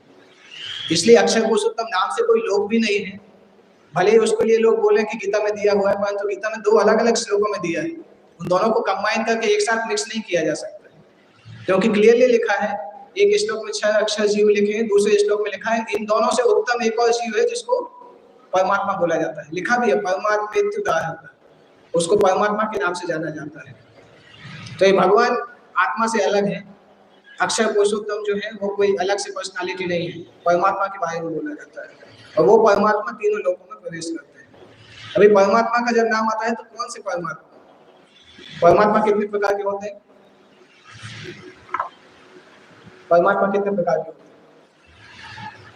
बहुत सारे लोग जब उनसे पूछो कि विष्णु कितने प्रकार के होते हैं तो कंफ्यूज हो जाते हैं, क्योंकि इस्कॉन में आने के पहले हमने सुना ही नहीं कि विष्णु के भी कोई प्रकार होते हैं। तो जितने विष्णु है उतने परमात्मा है। 3 विष्णु मतलब 3 परमात्मा। जो विष्णु कारण समुद्र में रहते हैं, जिनसे पूरा भौतिक संसार निकलता है, केवल एक ब्रह्मांड नहीं, पूरा का पूरा मटेरियल क्रिएशन जिनसे निकलता है, उनको समष्टि परमात्मा बोलते हैं। पूरे के पूरे भौतिक संसार के परमात्मा है, क्योंकि उनके बिना भौतिक संसार कार्य नहीं कर सकता है। अभी उन विष्णु से एक और अवतार होता है, उनको वो अवतार हर ब्रह्मांड के अंदर जाता है, और हर ब्रह्मांड के अंदर वो आधे ब्रह्मांड को जल से भरता है और फिर उसमें लेट जाते हैं, और उनकी नाभि से ब्रह्मा निकलते हैं, जिनको पंकज नाभि विष्णु बोला जाता है। उनका एक और नाम है हिरण्यगर्भ, गर्भोदक्षाई विष्णु। तो ये गर्भोदक्षाई विष्णु जो है ये एक दूसरे परमात्मा है, ये एक ब्रह्मांड के परमात्मा है। और तीसरे परमात्मा इन्हीं गर्भोदकशाही विष्णु से निकलते हैं, जिनको बोलते हैं क्षीरोदकशाही विष्णु। और वो विष्णु जो है सारे एटम्स में है, सारे जीवों के हृदय में है। तो वो जो परमात्मा है वो व्यष्टि परमात्मा, इंडिविजुअल परमात्मा, कलेक्टिव परमात्मा, इस तरह से बोल सकते हैं। कर्णोदकशाही विष्णु समष्टि पूरे भौतिक ब्रह्मांड, भौतिक संसार के लिए, गर्भोदकशाही विष्णु एक ब्रह्मांड के लिए, क्षीरोदकशाही विष्णु सारे जीवों के लिए। तो 3 प्रकार के परमात्मा होते हैं जो कि इस प्रकार से लोगों को नियंत्रित करते हैं। तो उसी परमात्मा के बारे में अगले श्लोक में भगवान और क्लैरिफाई कर रहे हैं, जिससे कि कंफ्यूजन नहीं, क्योंकि बहुत सारी संस्थाओं को, बहुत सारे लोगों को ये कंफ्यूजन है कि अक्षर जीव परमात्मा समान है, इसलिए तो बोलते हैं कोई भी व्यक्ति भगवान बन सकता है। ये बहुत बड़ा कंफ्यूजन है, क्योंकि लोग अक्षर जीव को परमात्मा को एक समझ लेते हैं, जबकि गीता में कहीं ऐसा लिखा नहीं है कि दोनों एक है। इसलिए भगवान समझाने के लिए एक और श्लोक बोलते हैं। इस श्लोक में क्लियरली अपने आप को पुरुषोत्तम बोलते हैं। 18वें श्लोक, यस्माक्षरमतीतोऽहम् अक्षरादपि चोत्तमः अतोऽस्मि लोके वेदे च प्रथितः पुरुषोत्तमः। देखिए पिछले श्लोक में थोड़ा कंफ्यूजन हो सकता है, इसलिए भगवान ने इस श्लोक में कोई कंफ्यूजन रखा नहीं, क्लियरली लिख रहे हैं यस्मात् क्षरम अतीत अहम अक्षरात् अपि च उत्तमः। श्लोक को अगर आप डिवाइड करेंगे ना, श्लोक में लिखा है यस्मात् क्षरम अहम अतीत, मैं क्षर से भी दिव्य हूँ और अक्षर से भी दिव्य हूँ। मैं जो हूँ ये क्षर जीव और अक्षर जीव दोनों से ही ऊपर हूँ, इसलिए मैं उत्तम, पुरुषोत्तम कहलाता हूँ। तो इसमें उन्होंने कोई कंफ्यूजन नहीं छोड़ा। अभी तक अगर कोई कंफ्यूजन हो तो 18वें नंबर श्लोक में क्लियरली लिखा है कि क्षर जीव है और अक्षर जीव है, परंतु मैं उन दोनों से अतीत हूँ। अतीत का मतलब उन दोनों से दिव्य हूँ, उन दोनों से श्रेष्ठ हूँ, और मैं ही इस जगत में परम पुरुष के रूप में जाना जाता हूँ। मैं ही इस जगत में पुरुषोत्तम के रूप में जाना जाता हूँ। जो लोग वेद पढ़ते हैं तो वेदों में मेरा नाम परम पुरुष के रूप में आता है।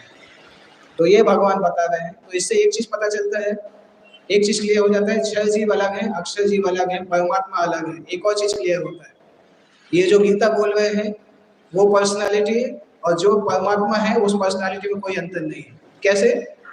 क्योंकि अभी तक बता रहे थे कि परमात्मा नाम से कोई होता है, पर इस श्लोक में क्या बता रहे हैं कि मैं ही वो परमात्मा हूँ जिसको वेदों में परम पुरुष बोला गया है। दैट मीन्स कृष्ण परमात्मा में कोई अंतर नहीं है, और क्षर और अक्षर जीव और परमात्मा अलग अलग है। ये कॉन्सेप्ट बहुत इंपॉर्टेंट है, क्योंकि ये कॉन्सेप्ट नहीं समझ में आने से बहुत सारे लोग जिंदगी में कंफ्यूज रहते हैं कि आत्मा भगवान बन जाता है। ऐसा कहीं शास्त्र में नहीं लिखा है कि आत्मा भगवान बन सकता है। क्लियरली डिफरेंशिएट किया जाता है। भगवान कृष्ण से बढ़कर कोई नहीं है, ना तो बद्ध जीव ना मुक्त जीव, इसलिए उनको पुरुषोत्तम बोला जाता है। जीव तथा भगवान व्यष्टि है। अंतर इतना है कि जीव चाहे बद्ध अवस्था में हो चाहे मुक्त अवस्था में, भगवान की शक्तियों से बढ़कर नहीं हो सकता है। जैसा कि निरुक्ति कोश में बताया गया है, वेदों का प्रयोजन स्मृति ज्ञानों में विवेचित है। भगवान के परमात्मा स्वरूप भी वेदों में लिखा है। छंदों के उपनिषद में उसका वर्णन आ रहा है कि शरीर से निकलकर परमात्मा का प्रवेश निराकार ब्रह्म ज्योति में होता है, तब वो अपने आध्यात्मिक स्वरूप में रहते हैं। यह परमात्मा परम पुरुष कहलाते हैं। ओके, ये बहुत इंपॉर्टेंट ज्ञान है, इसलिए भगवान इसको बता रहे हैं। अगले 2 श्लोकों में कंक्लूड कर रहे हैं कि जितना आपने सीख लिया दैट मीन्स आप बहुत फॉर्चुनेट हैं। अर्जुन को इस प्रकार से बता रहे हैं इस श्लोक में, यो मामेव सम्मूढ़ो जानाति पुरुषोत्तमं स सर्वविद् भजति मां सर्वभावेन भारत। बता रहे हैं कि यो माम एव असम्मूढ़ो जानाति, जो व्यक्ति इस प्रकार से मुझे पुरुषोत्तम के रूप में जानता है। असम्मूढ़ो का मतलब जिसको डाउट नहीं होता है, जो संशय रहित तरीके से मुझे पुरुषोत्तम भगवान के रूप में जानता है। स सर्वविद् भजति मां, केवल जो मुझे इस प्रकार से जानता है वो मेरा भजन करता है और मेरी भक्ति में लगा रहता है। दैट मीन्स पिछले जो 3 श्लोक बोले हैं, इन शॉर्ट पिछला जो अध्याय बोला है, अगर कोई इस तरीके से जान के भगवान को पुरुषोत्तम के रूप में समझ पाता है तो वो भगवान की पूर्ण भक्ति में लग जाता है। और वो तात्पर्य में प्रभुपाद जी ने वही लिखा है जो हमने डिस्कस किया पिछले 2 श्लोकों में, कि बहुत सारे दार्शनिक कंफ्यूज होते हैं जीव और भगवान की स्थिति में। तो भगवान स्पष्ट बता रहे हैं इस सेक्शन में कि भगवान को परम पुरुष के रूप में जाना जाता है और जीव जो है वो अपूर्ण होता है, भगवान पूर्ण होते हैं।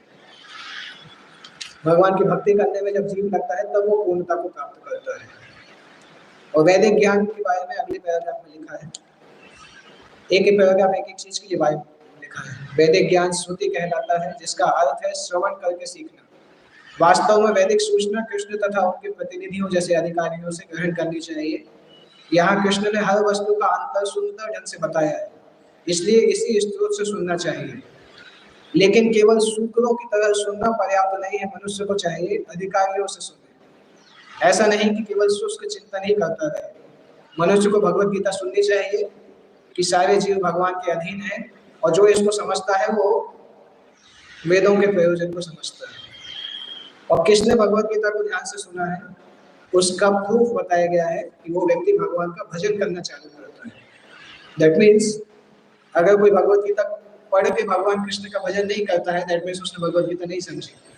क्योंकि भगवान बता रहे हैं ससर्वविद भजति मां सर्वभावेन भारत, जो मुझे समझ जाएगा वो मुझे भजन करेगा। अगर गीता पढ़ के कोई बोलता है कि कृष्ण तो भगवान नहीं है, दैट मीन्स उसने गीता पढ़ी नहीं या पढ़ने के बाद भी नहीं पढ़ी। इसलिए गीता को ऐसा रहस्य बोलते हैं जिसमें कोई ताला नहीं लगा है परंतु कोई समझ नहीं पाता। सामान्यतः जो गोपनीय चीज होती है उसको कमरे के अंदर ताला लगा के रखा जाता है। गीता को खुले मार्केट में रखो तब भी लोग नहीं समझ पाते, इतना बड़ा सीक्रेट है। कोई ताला नहीं लगाते, परंतु गीता पढ़ने के बाद जिंदगी भर लोग गीता पढ़ते तब भी नहीं समझ पाते। जो समझ जाता है वो कृष्ण का भक्त बन जाता है। वैष्णव परंपरा में कहा जाता है कि यदि कोई कृष्ण भक्ति में लगा है तो उसको कोई अन्य विधि की आवश्यकता नहीं है, वो ज्ञान की बाकी सब विधियों को पार कर चुका है। पर कोई लाखों जन्म चिंतन करने के बाद भी इस लक्ष्य तक नहीं पहुंच पाता है तो उसके इतने जन्मों का चिंतन व्यर्थ है।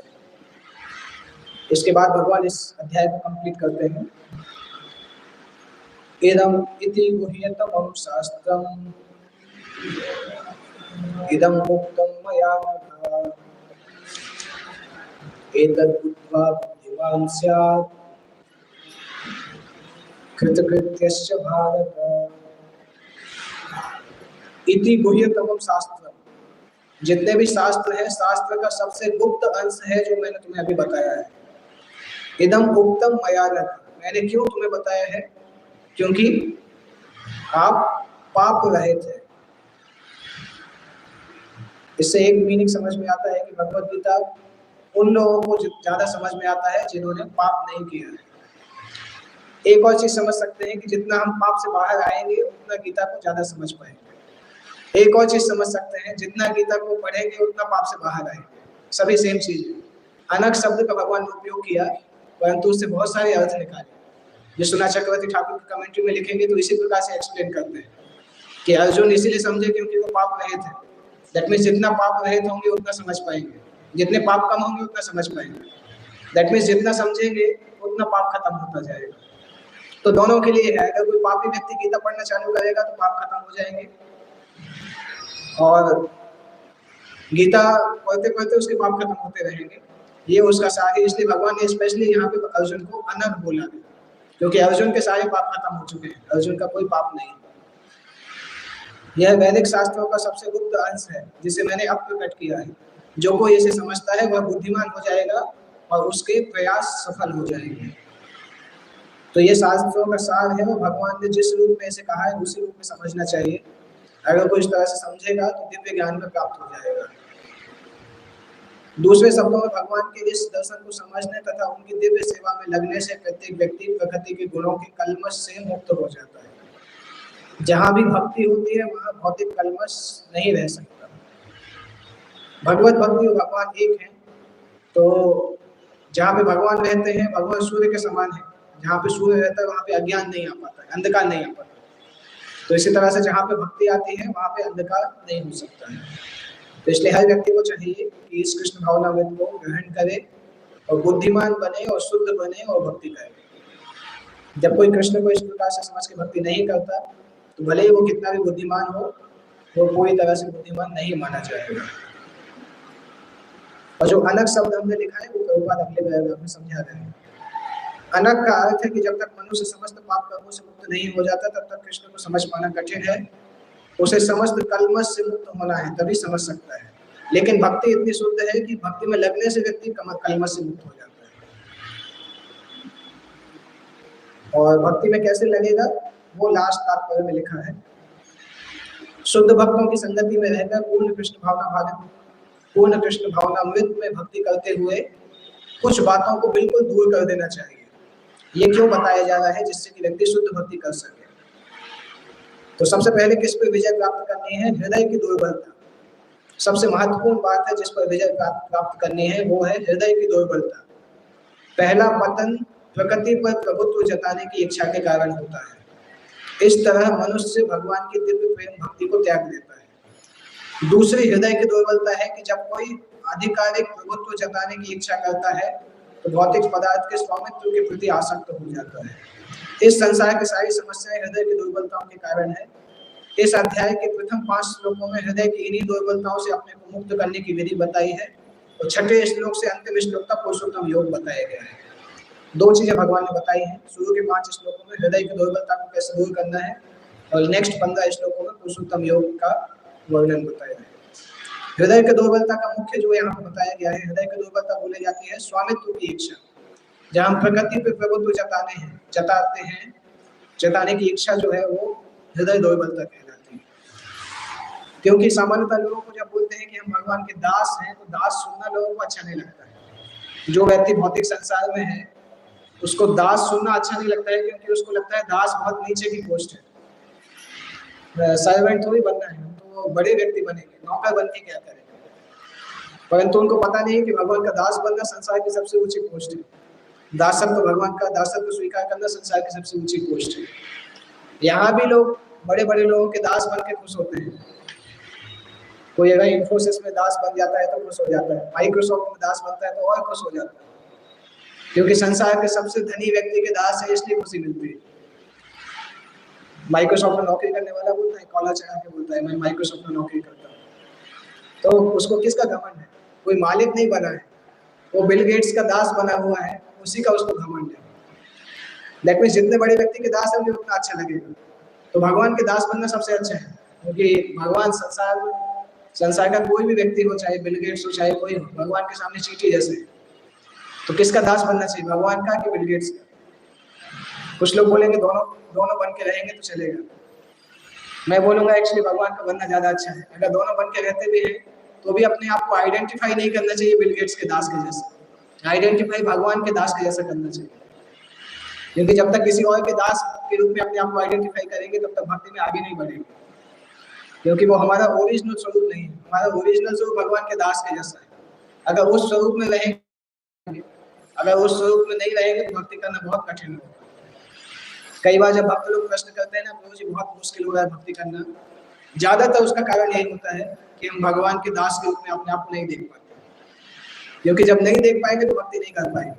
जैसे ही अपने आप को भगवान के दास के रूप में नहीं देखेंगे तो तुरंत भोग की इच्छा आने लगेगी, और भोग करेंगे और भक्ति कम हो जाएगी। बहुत सिंपल है, अगर कोई भगवान के दास बन के रहने के लिए तैयार है, भक्ति में उसको कोई समस्या नहीं आएगी कोई, क्योंकि भगवान के दास को कोई छू नहीं सकता है। ना तो किसी राक्षस के अंदर शक्ति है, ना किसी माया के अंदर शक्ति है कि भगवान के दास को कोई नुकसान कर सके। परंतु हम दास ही नहीं बनते और फिर बोलते हैं कि भक्ति नहीं कर पा रहे, समस्या हो गई। दास बन जाएंगे तो समस्या नहीं होगी। तो यहाँ पे अध्याय खत्म होता है। बहुत इंपॉर्टेंट अध्याय था ये गीता का। इस अध्याय को one of the most important chapter बोलते हैं। 9वां अध्याय और 15वां अध्याय भगवद गीता के 2 टॉप मोस्ट अध्याय बोले जाते हैं जो सबसे ज्यादा इंपॉर्टेंट है। अगला अध्याय हमारे लिए बहुत इंपॉर्टेंट है, एक्सरे एनालिसिस ऐसा होगा वो, क्योंकि दैवी आसुरी स्वभाव बताया गया है, डिवाइन क्वालिटी भी बताई गई है। डिवाइन क्वालिटी पढ़ते समय हो सकता है हमें लगे कि इसमें से एक भी हमारे अंदर नहीं है, कोई चिंता की बात मत करिएगा। पर डेमोनियक क्वालिटी पढ़ते समय कई चीजें हमें पिंच कर सकती हैं कि जो इसमें लिखा है वो तो मेरे साथ भी है। तो अपने मन में जब अध्याय पढ़ेंगे सुनेंगे तो लाइन कर सकते हैं कौन कौन से राक्षसी गुण मेरे अंदर हैं और उनको दूर कैसे करना है। और अगर कोई सीरियसली इसको पढ़ेगा तो उसको मिलेंगे भी। मैंने जब पढ़ा तो बहुत सारे गुण अपने अंदर दिखाई दिए थे। तो वो क्वालिटी हमारे अंदर है और जब सामने आता है, जब एक्सरे होता है तो पता चलता है कि ये गुण अंदर है। तो अगला अध्याय हमारे लिए बहुत अच्छा है समझने के लिए। 24 श्लोक है अगले अध्याय में, बट बहुत इंपॉर्टेंट अध्याय है। और भगवान ने डिवाइन क्वालिटी केवल 5 ही श्लोक में बताई है, क्योंकि भगवान इसके पहले कई जगह बता चुके हैं। और भगवान को पता भी था कि कलयुग में ये क्वालिटी उतनी वो उतना पाया नहीं जाएगा। 20 श्लोक में उन्होंने डेमोनियन क्वालिटी बताई है, क्योंकि उस वो ज़्यादा ज़रूरत है कलयुग के लोगों को समझने का, तो उसको ज़्यादा डिटेल में बताया गया। नेक्स्ट वीक से हम स्टार्ट करेंगे। दैवी तथा आसुरी स्वभाव 16, 17, 18 3 अध्याय बाकी है और 4 महीने बाकी है हमारे पास। अगली जन्माष्टमी पे नया बैच चालू करना है, तो 7 सितंबर के पहले गीता को कंप्लीट करना है। उसके बाद जो गीता का कोर्स चालू होगा उसमें आप लोग क्लास देंगे, क्योंकि आप लोगों ने गीता पूरा पढ़ लिया है। जिसने गीता पूरा पढ़ा है उसको हम टर्न देंगे क्लास के लिए। देखते हैं कितनी तैयारी होती है उसके आधार पर, क्योंकि हर स्टूडेंट का जिम्मेदारी है कि वो टीचर बने। जब तक स्टूडेंट टीचर नहीं बनेंगे तब तक मैसेज आगे नहीं बढ़ेगा। तो आप लोगों ने गीता सीखा, अभी आपकी जिम्मेदारी है बाकी लोगों को गीता सिखाना। किसी को कोई प्रश्न है पूछ सकते हैं।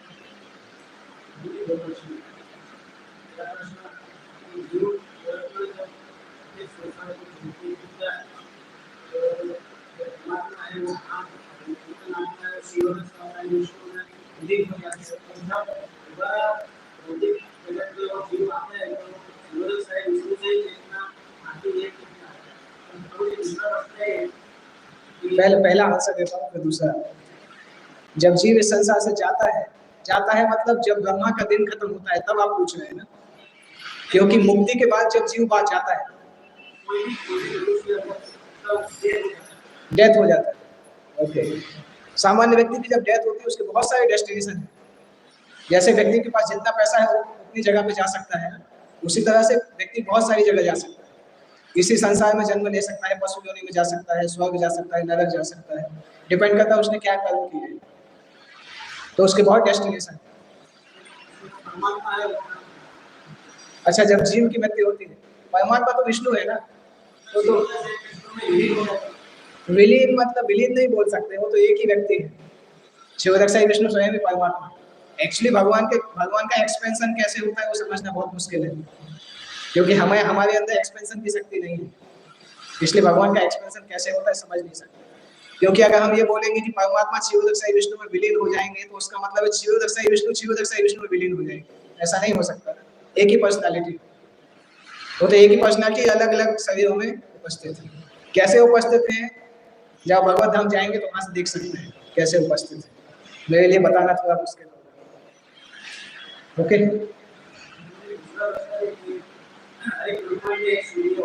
हाँ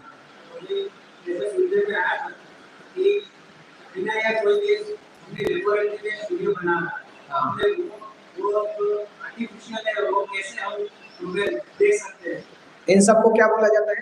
post dated cheque. Post dated cheque जानते हैं आप? उसमें बाद की डेट लिखते हैं कि बाद में कैसे होगा, जब तक बना नहीं ले दूसरा सूर्य तब तक देखते हैं। 100 साल पहले साइंटिस्टों ने ऐसा अनाउंसमेंट किया था कि 5 साल के अंदर हम जीवन मृत्यु को जीतने वाले हैं। हम ऐसा बना लेंगे कि व्यक्ति मरेगा नहीं। 5 साल नहीं, 100 साल निकल गए। अभी भी बोल रहे हैं कि अगले 100 साल में बना लेंगे। अभी तक चावल का एक बीज भी नहीं बनाया। मनुष्य तो दूर की बात है, चावल और गेहूं का एक बीज भी बन के नहीं आया लैब से, जिससे कि हम कम से कम खा तो सके, वो भी नहीं बना पाए। तो ये सब चीजें ना, दूसरा सूरज बनना, ये सब पोस्ट डेटेड चेक है। उतना विश्वास करने की जरूरत नहीं। दुनिया में बहुत सारी ऊंची ऊंची डील मारते हैं। जैसे हमें गप्पे करने की आदत है ना, वैसे साइंटिस्टों को भी आदत है। तो करने दीजिए, जब होगा तब देखेंगे। एक्चुअली क्या है, धोखा जैसी चीज है। जैसे आर्टिफिशियल इंटेलिजेंस, उसको कैसे प्रेजेंट किया जाता है कि देखो ये कितना बुद्धिमान है, क्या है। बुद्धि डाली किसने? इंजीनियर ने तो बुद्धि डाली है। और बोलते हैं कि नहीं नहीं इंडिपेंडेंट काम करना है, उसके अंदर का लॉजिक खत्म कर दो, देखते हैं क्या आर्टिफिशियल इंटेलिजेंस है। ओरिजिनल इंटेलिजेंस आत्मा के द्वारा आता है, आत्मा की उपस्थिति से। तो वो आर्टिफिशियल इंटेलिजेंस कोई आर्टिफिशियल है, मतलब मनुष्यों ने उसको दिया है। आपको पूछना था ना कुछ?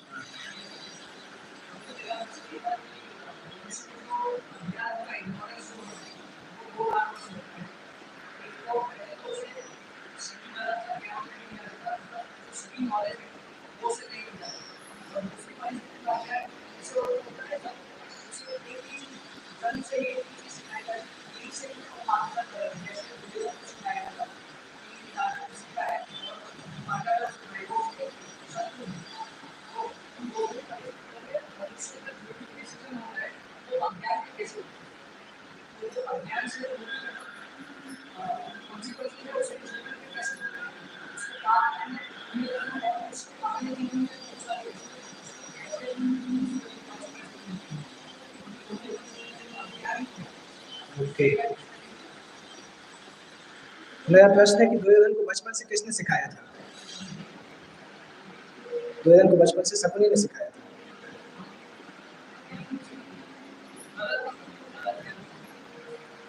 ओके, हो सकता है, मैंने एग्जैक्टली पढ़ा नहीं कि शकुनी उसको ट्रेनिंग देता था बचपन से, क्योंकि दुर्योधन पहले से ही राक्षस था, कालनेमी राक्षस का अंश था वो, तो उसके अंदर पहले ही ये सब गुण थे। हो सकता है शकुनी ने उसको बढ़ा दिया हो, परंतु दुर्योधन को किसी को देने की जरूरत नहीं थी, वो दूसरों को ट्रेनिंग दे सकता था, बड़ा राक्षस था। तो अज्ञानता आपने जो बताया दो प्रकार से है, एक तो व्यक्ति को जन्म से सिखाया जाता है, दूसरा क्या बोला? उसको किसी ने बताया नहीं कि सही गलत क्या है। तो मतलब इस अज्ञानता के कारण अगर वो गलत काम करता है तो किसको दंड मिलना चाहिए, पूछ रहे हैं।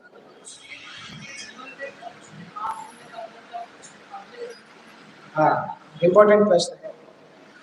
सामान्यतः जिस व्यक्ति के जैसे कर्म होते हैं, जैसी सोच होती है, उसी प्रकार के माता पिता के गर्भ में वो जाता है। कभी कभी एक्सीडेंट होते हैं कि माता पिता बहुत पुण्यशाली हैं, वो बच्चा राक्षस सा आ गया, और सामान्यतः ऐसा होता है कि वैसे आत्मा उस गर्भ की तरफ आकर्षित होती है जैसे माता पिता की चेतना होती है। तो कोई भी ऐसा नहीं कि उसको एक ही जन्म से काउंट नहीं कर सकते हैं, क्योंकि इंटरकनेक्टेड है पिछले जन्म से। अगर किसी का जन्म उस घर में हुआ है, दैट मींस उसके पिछले जन्म के कर्म इस प्रकार से हैं कि उसका जन्म उस घर में हुआ। तो उसमें ऐसा नहीं कि उसकी कोई गलती नहीं है, उसकी गलती है पिछले जन्म की, तभी उसके इस जन्म में हुआ है। तो कोई भी निर्दोष नहीं होता है, क्योंकि कर्म का नियम निर्दोषों पे अप्लाई नहीं होता है। अगर उसको दंड मिल रहा है, दैट मींस पिछली बार उसने किया था उसका दंड मिल रहा है। आपने हाथ उठाया।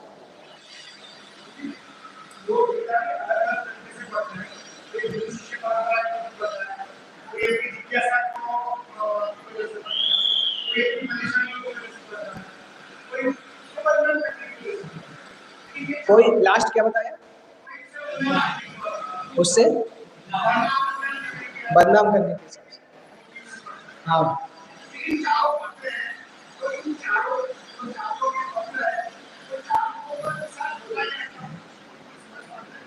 एक्चुअली अगर व्यक्ति गंभीर है तो कैसे भी पढ़ेगा, भक्त बन जाएगा। ऐसे चारों के अलग अलग एग्जाम्पल देखे भी गए हैं। एक भक्त थे, उन्होंने इस्कॉन इसीलिए ज्वाइन किया था जिससे प्रभुपाद की बुक को झूठ प्रूव कर सके। बहुत विद्वान थे वो, भारत के विद्वान थे, संस्कृत के विद्वान थे। तो प्रभुपाद की पुस्तक को लेते थे और लंबे लंबे आर्टिकल लिखते थे, कैसे इसमें ये गलती है, ये गलती है। उन्होंने पूरा गीता और आधा भागवतम पढ़ लिया, और आधा भागवत पढ़ते समय भक्त बन गए। अभी इस्कॉन की दीक्षा गुरु थे। तो प्रभुपाद की पुस्तक को बदनाम करने के लिए आए थे, परंतु भक्त बन गए। अगर व्यक्ति गंभीर है हृदय में, भगवान परमात्मा एक्चुअली पहचान जाते हैं और उसको भक्त बना सकते हैं। बाकी जो आपने बताए कष्ट के लिए और इस सब के लिए, वो तो कैसे भी गीता पढ़ेंगे उसका रिजल्ट सेम मिलेगा। जैसे अग्नि में हाथ डालोगे, चाहे पता हो चाहे नहीं पता हो, हाथ जलने वाला है। वैसे गीता आपके दिमाग के अंदर जाएगी तो गीता का असर होने वाला है। आज नहीं तो कल भक्त बन जाएंगे। और कलयुग में ज्यादातर लोग उसी कैटेगरी के हैं जो दुखी होते हैं। भगवान ने 4 कैटेगरी बताई ना, आर्त, अर्थात, जिज्ञासु, ज्ञानी। परंतु कलयुग में बाकी 3 कैटेगरी बहुत मुश्किल होती है। आर्त और अर्थात दो प्रकार के लोग ही जाते हैं गीता की शरण में। हाँ,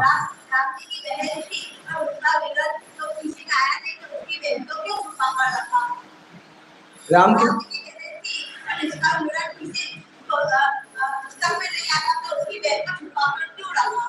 राम की जी की बहन थी, उनका नाम शांता था। उनको छुपा कर नहीं रखा, उनका वर्णन हर रामायण में आता है। जितनी भी रामायण लिखी गई है सब में उनका लाइफ आता है, उनके पति का नाम आता है। इनफैक्ट उनके पति ने तो दशरथ का यज्ञ कराया था, जिससे दशरथ के 4 पुत्रों का जन्म हुआ था। हाँ, तो आपने पढ़ा नहीं, पर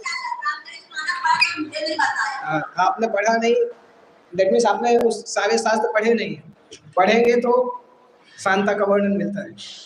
अगर वाल्मीकि रामायण पढ़ेंगे तो बालकांड में ही आ जाएगा, पहले कांड में ही उसका नाम आता है, शांता का नाम और उनके पति का नाम, जिन्होंने पुत्र कामेष्टि यज्ञ कराया था। ओके, तो माला दे दिया गया।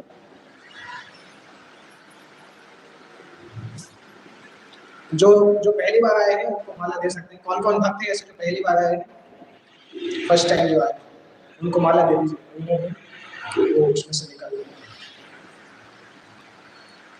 हम एक माला साथ में करते हैं भगवान के नाम का, हरे कृष्ण मंत्र जो होता है, हरे कृष्ण कृष्ण कृष्ण हरे हरे, हरे राम राम राम हरे हरे। वहां पे भी जो हाथ उठाए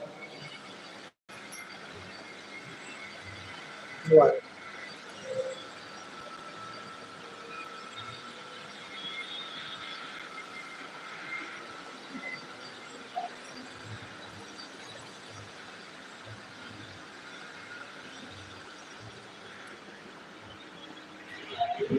ओके, ये हरे कृष्ण मंत्र एक्चुअली भगवान कृष्ण और श्रीमती राधा रानी के नाम है, जिसको हम मंत्र करते समय सुनते हैं तो उससे हृदय की शुद्धि होती है, भगवान का प्रेम प्राप्त होता है। हम इसको साथ में करते हैं एक माला। आपको माला करना आता है? माला करना इनको बता दीजिए, माला करना।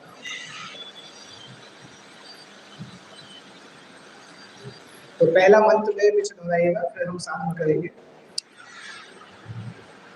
श्री कृष्ण चैतन्य प्रभु नित्यानंद श्री अद्वैत गदाधर श्रीवासादि गौर भक्तवृंद। अभी हम साथ में करेंगे। हरे कृष्ण कृष्ण कृष्ण हरे हरे, हरे राम राम राम हरे हरे, हरे कृष्ण कृष्ण कृष्ण हरे हरे, हरे राम राम राम हरे हरे, हरे कृष्ण कृष्ण कृष्ण हरे हरे, हरे राम राम राम हरे हरे, हरे कृष्ण कृष्ण कृष्ण हरे हरे, हरे राम राम राम हरे हरे, हरे कृष्ण कृष्ण कृष्ण हरे हरे, हरे राम राम राम हरे हरे, हरे कृष्ण कृष्ण कृष्ण हरे हरे, हरे राम राम राम हरे हरे, हरे कृष्ण कृष्ण कृष्ण हरे हरे, हरे राम राम हरे हरे, हरे कृष्ण कृष्ण कृष्ण हरे हरे, हरे राम राम हरे हरे, हरे कृष्ण कृष्ण कृष्ण हरे हरे, हरे राम राम हरे हरे, हरे कृष्ण कृष्ण कृष्ण हरे हरे, हरे राम राम हरे हरे, हरे कृष्ण कृष्ण कृष्ण हरे हरे, हरे राम राम हरे हरे, हरे कृष्ण कृष्ण कृष्ण हरे हरे, हरे राम राम हरे हरे, हरे कृष्ण कृष्ण कृष्ण हरे हरे, हरे राम राम हरे हरे, हरे कृष्ण कृष्ण कृष्ण हरे हरे, हरे राम राम हरे हरे, हरे कृष्ण कृष्ण कृष्ण हरे हरे, हरे राम राम हरे हरे, हरे कृष्ण कृष्ण कृष्ण हरे हरे, हरे राम राम हरे हरे, हरे कृष्ण कृष्ण कृष्ण हरे हरे, हरे राम राम हरे हरे, हरे कृष्ण कृष्ण कृष्ण हरे हरे, हरे राम राम हरे हरे, हरे कृष्ण कृष्ण कृष्ण हरे हरे, हरे राम राम हरे हरे, हरे कृष्ण कृष्ण कृष्ण हरे हरे, हरे राम राम हरे हरे, हरे कृष्ण कृष्ण कृष्ण हरे हरे, हरे राम राम हरे हरे, हरे कृष्ण कृष्ण कृष्ण हरे हरे, हरे राम राम हरे हरे, हरे कृष्ण कृष्ण कृष्ण हरे हरे, हरे राम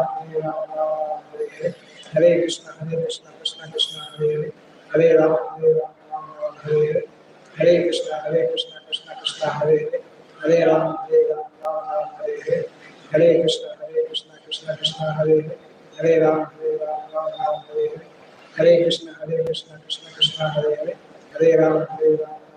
हरे हरे, हरे कृष्ण कृष्ण कृष्ण हरे हरे, हरे राम राम हरे हरे, हरे कृष्ण कृष्ण कृष्ण हरे हरे, हरे राम राम हरे हरे, हरे कृष्ण कृष्ण कृष्ण हरे हरे, हरे राम राम हरे हरे, हरे कृष्ण कृष्ण कृष्ण हरे हरे, हरे राम राम हरे हरे, हरे कृष्ण कृष्ण कृष्ण हरे हरे, हरे राम राम हरे हरे, हरे कृष्ण कृष्ण कृष्ण हरे हरे, हरे राम राम हरे हरे, हरे कृष्ण कृष्ण कृष्ण हरे हरे, हरे राम राम हरे हरे, हरे कृष्ण कृष्ण कृष्ण हरे हरे, हरे राम राम हरे हरे, हरे कृष्ण कृष्ण कृष्ण हरे हरे, हरे राम राम हरे हरे, हरे Krishna Krishna Krishna Hare Hare, Hare Ram Hare Krishna Krishna Krishna Hare Hare Hare Ram Ram Ram Hare Hare Hare Krishna Krishna Krishna Hare Hare Hare Ram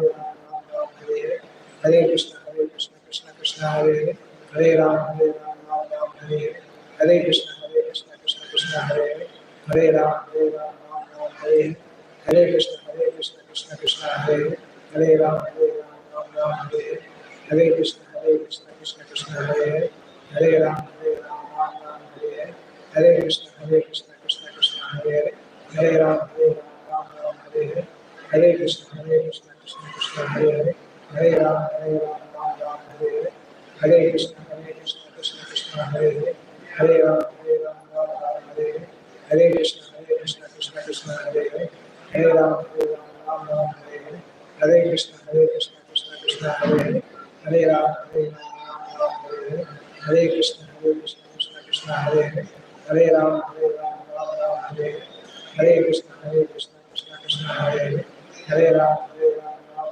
Hare Hare Hare Krishna Krishna Krishna Hare Hare Hare Ram Hare Hare Hare Krishna Krishna Krishna Hare Hare Hare Ram Hare Hare Hare Krishna Krishna Krishna Hare Hare Hare Ram Ram Hare Hare Hare Krishna Krishna Krishna Hare Hare Hare Ram Ram Hare Hare Hare Krishna Krishna Krishna Hare Hare Hare Ram Ram Hare Hare Hare Krishna Krishna Krishna Hare Hare Hare Ram Ram Hare Hare Hare Krishna Krishna Krishna Hare Hare Hare Ram Ram Hare Hare Hare Krishna Krishna Krishna Hare Hare Hare Ram Ram Hare Hare Hare Krishna Krishna Krishna Hare Hare Hare Ram Hare Hare Hare Krishna Krishna Krishna Hare Hare Hare Ram Hare Hare Hare Krishna Krishna Krishna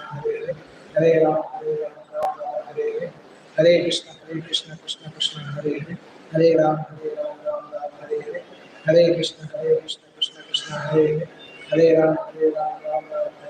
Hare Hare Ram Hare Hare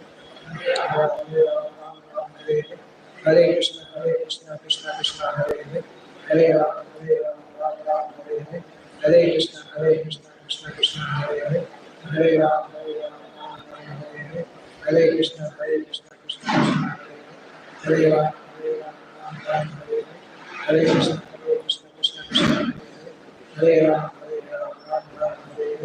Hare Krishna Krishna Krishna Hare Ram Hare Hare Hare Krishna Krishna Krishna Hare Hare Ram Hare Hare Hare Krishna Krishna Krishna Hare Hare Ram Hare Hare Hare Krishna Krishna Krishna Hare Hare Ram Hare Hare Hare Krishna Krishna Krishna Hare Hare Ram Hare Hare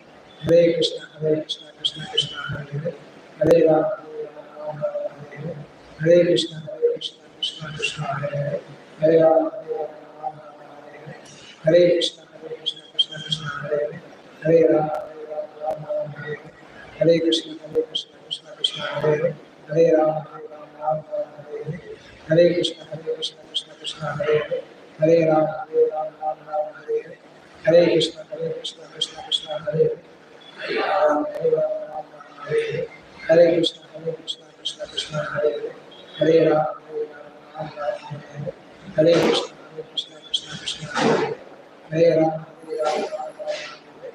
Krishna Krishna Krishna Hare Hare Ram Hare Krishna Krishna Krishna Hare Hare Ram Hare Krishna Krishna Krishna Hare Ram Hare Krishna Krishna Krishna Hare Hare Ram Hare Krishna Krishna Krishna Hare Hare Ram Hare Krishna Krishna Krishna Hare Hare Ram Hare Krishna Krishna Krishna Hare Hare Ram Hare Krishna Krishna Krishna Hare Hare Ram Hare Hare Krishna Krishna Krishna Hare Hare Ram Hare Hare Krishna Krishna Krishna Hare Hare Ram Hare Hare Krishna Krishna Krishna Hare Hare Ram Hare Hare Krishna Krishna Krishna Hare Hare Ram Hare Hare Krishna Krishna Krishna Hare Hare Ram Ram Hare Hare Krishna Krishna Krishna Hare Hare Ram Ram Hare Hare Krishna Krishna Krishna Hare Hare Ram Ram Hare Hare Krishna Krishna Krishna Hare Hare Ram Hare Hare Krishna Krishna Krishna Hare Hare Ram Hare Hare Krishna Krishna Krishna Hare Hare Ram हरे कृष्ण कृष्ण कृष्ण हरे हरे राम हरे हरे कृष्ण कृष्ण कृष्ण हरे हरे राम हरे हरे कृष्ण कृष्ण कृष्ण हरे हरे राम हरे हरे कृष्ण कृष्ण कृष्ण हरे हरे राम हरे हरे कृष्ण कृष्ण कृष्ण हरे हरे राम हरे हरे कृष्ण कृष्ण कृष्ण हरे हरे राम हरे हरे कृष्ण कृष्ण कृष्ण हरे हरे राम हरे कृष्ण कृष्ण कृष्ण हरे हरे राम हरे हरे कृष्ण कृष्ण कृष्ण हरे हरे राम हरे हरे कृष्ण कृष्ण कृष्ण हरे हरे राम हरे हरे कृष्ण कृष्ण कृष्ण हरे हरे राम हरे हरे कृष्ण कृष्ण कृष्ण हरे हरे राम हरे हरे कृष्ण कृष्ण कृष्ण हरे हरे राम हरे कृष्ण कृष्ण कृष्ण हरे हरे राम हरे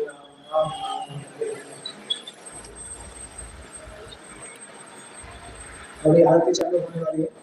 भगवान का दर्शन करिए, उसके बाद प्रसाद लेंगे, उसके लिए। और जो माला लेना चाहते हैं वो अभिनव से ले सकते हैं, जो खरीदना चाहते हैं, और अदरवाइज वापस ले सकते हैं।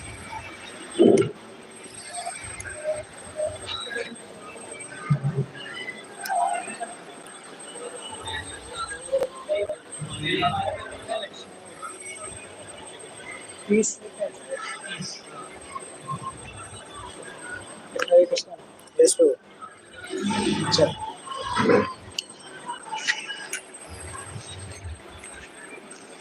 वो आज डिलीवरी हो गया है, क्या वो प्रोजेक्ट का डिलीवरी हो गया है। आप वो फोन करके बात कर लीजिए। माइक को ले जाओ क्या? आ रहे जाओ।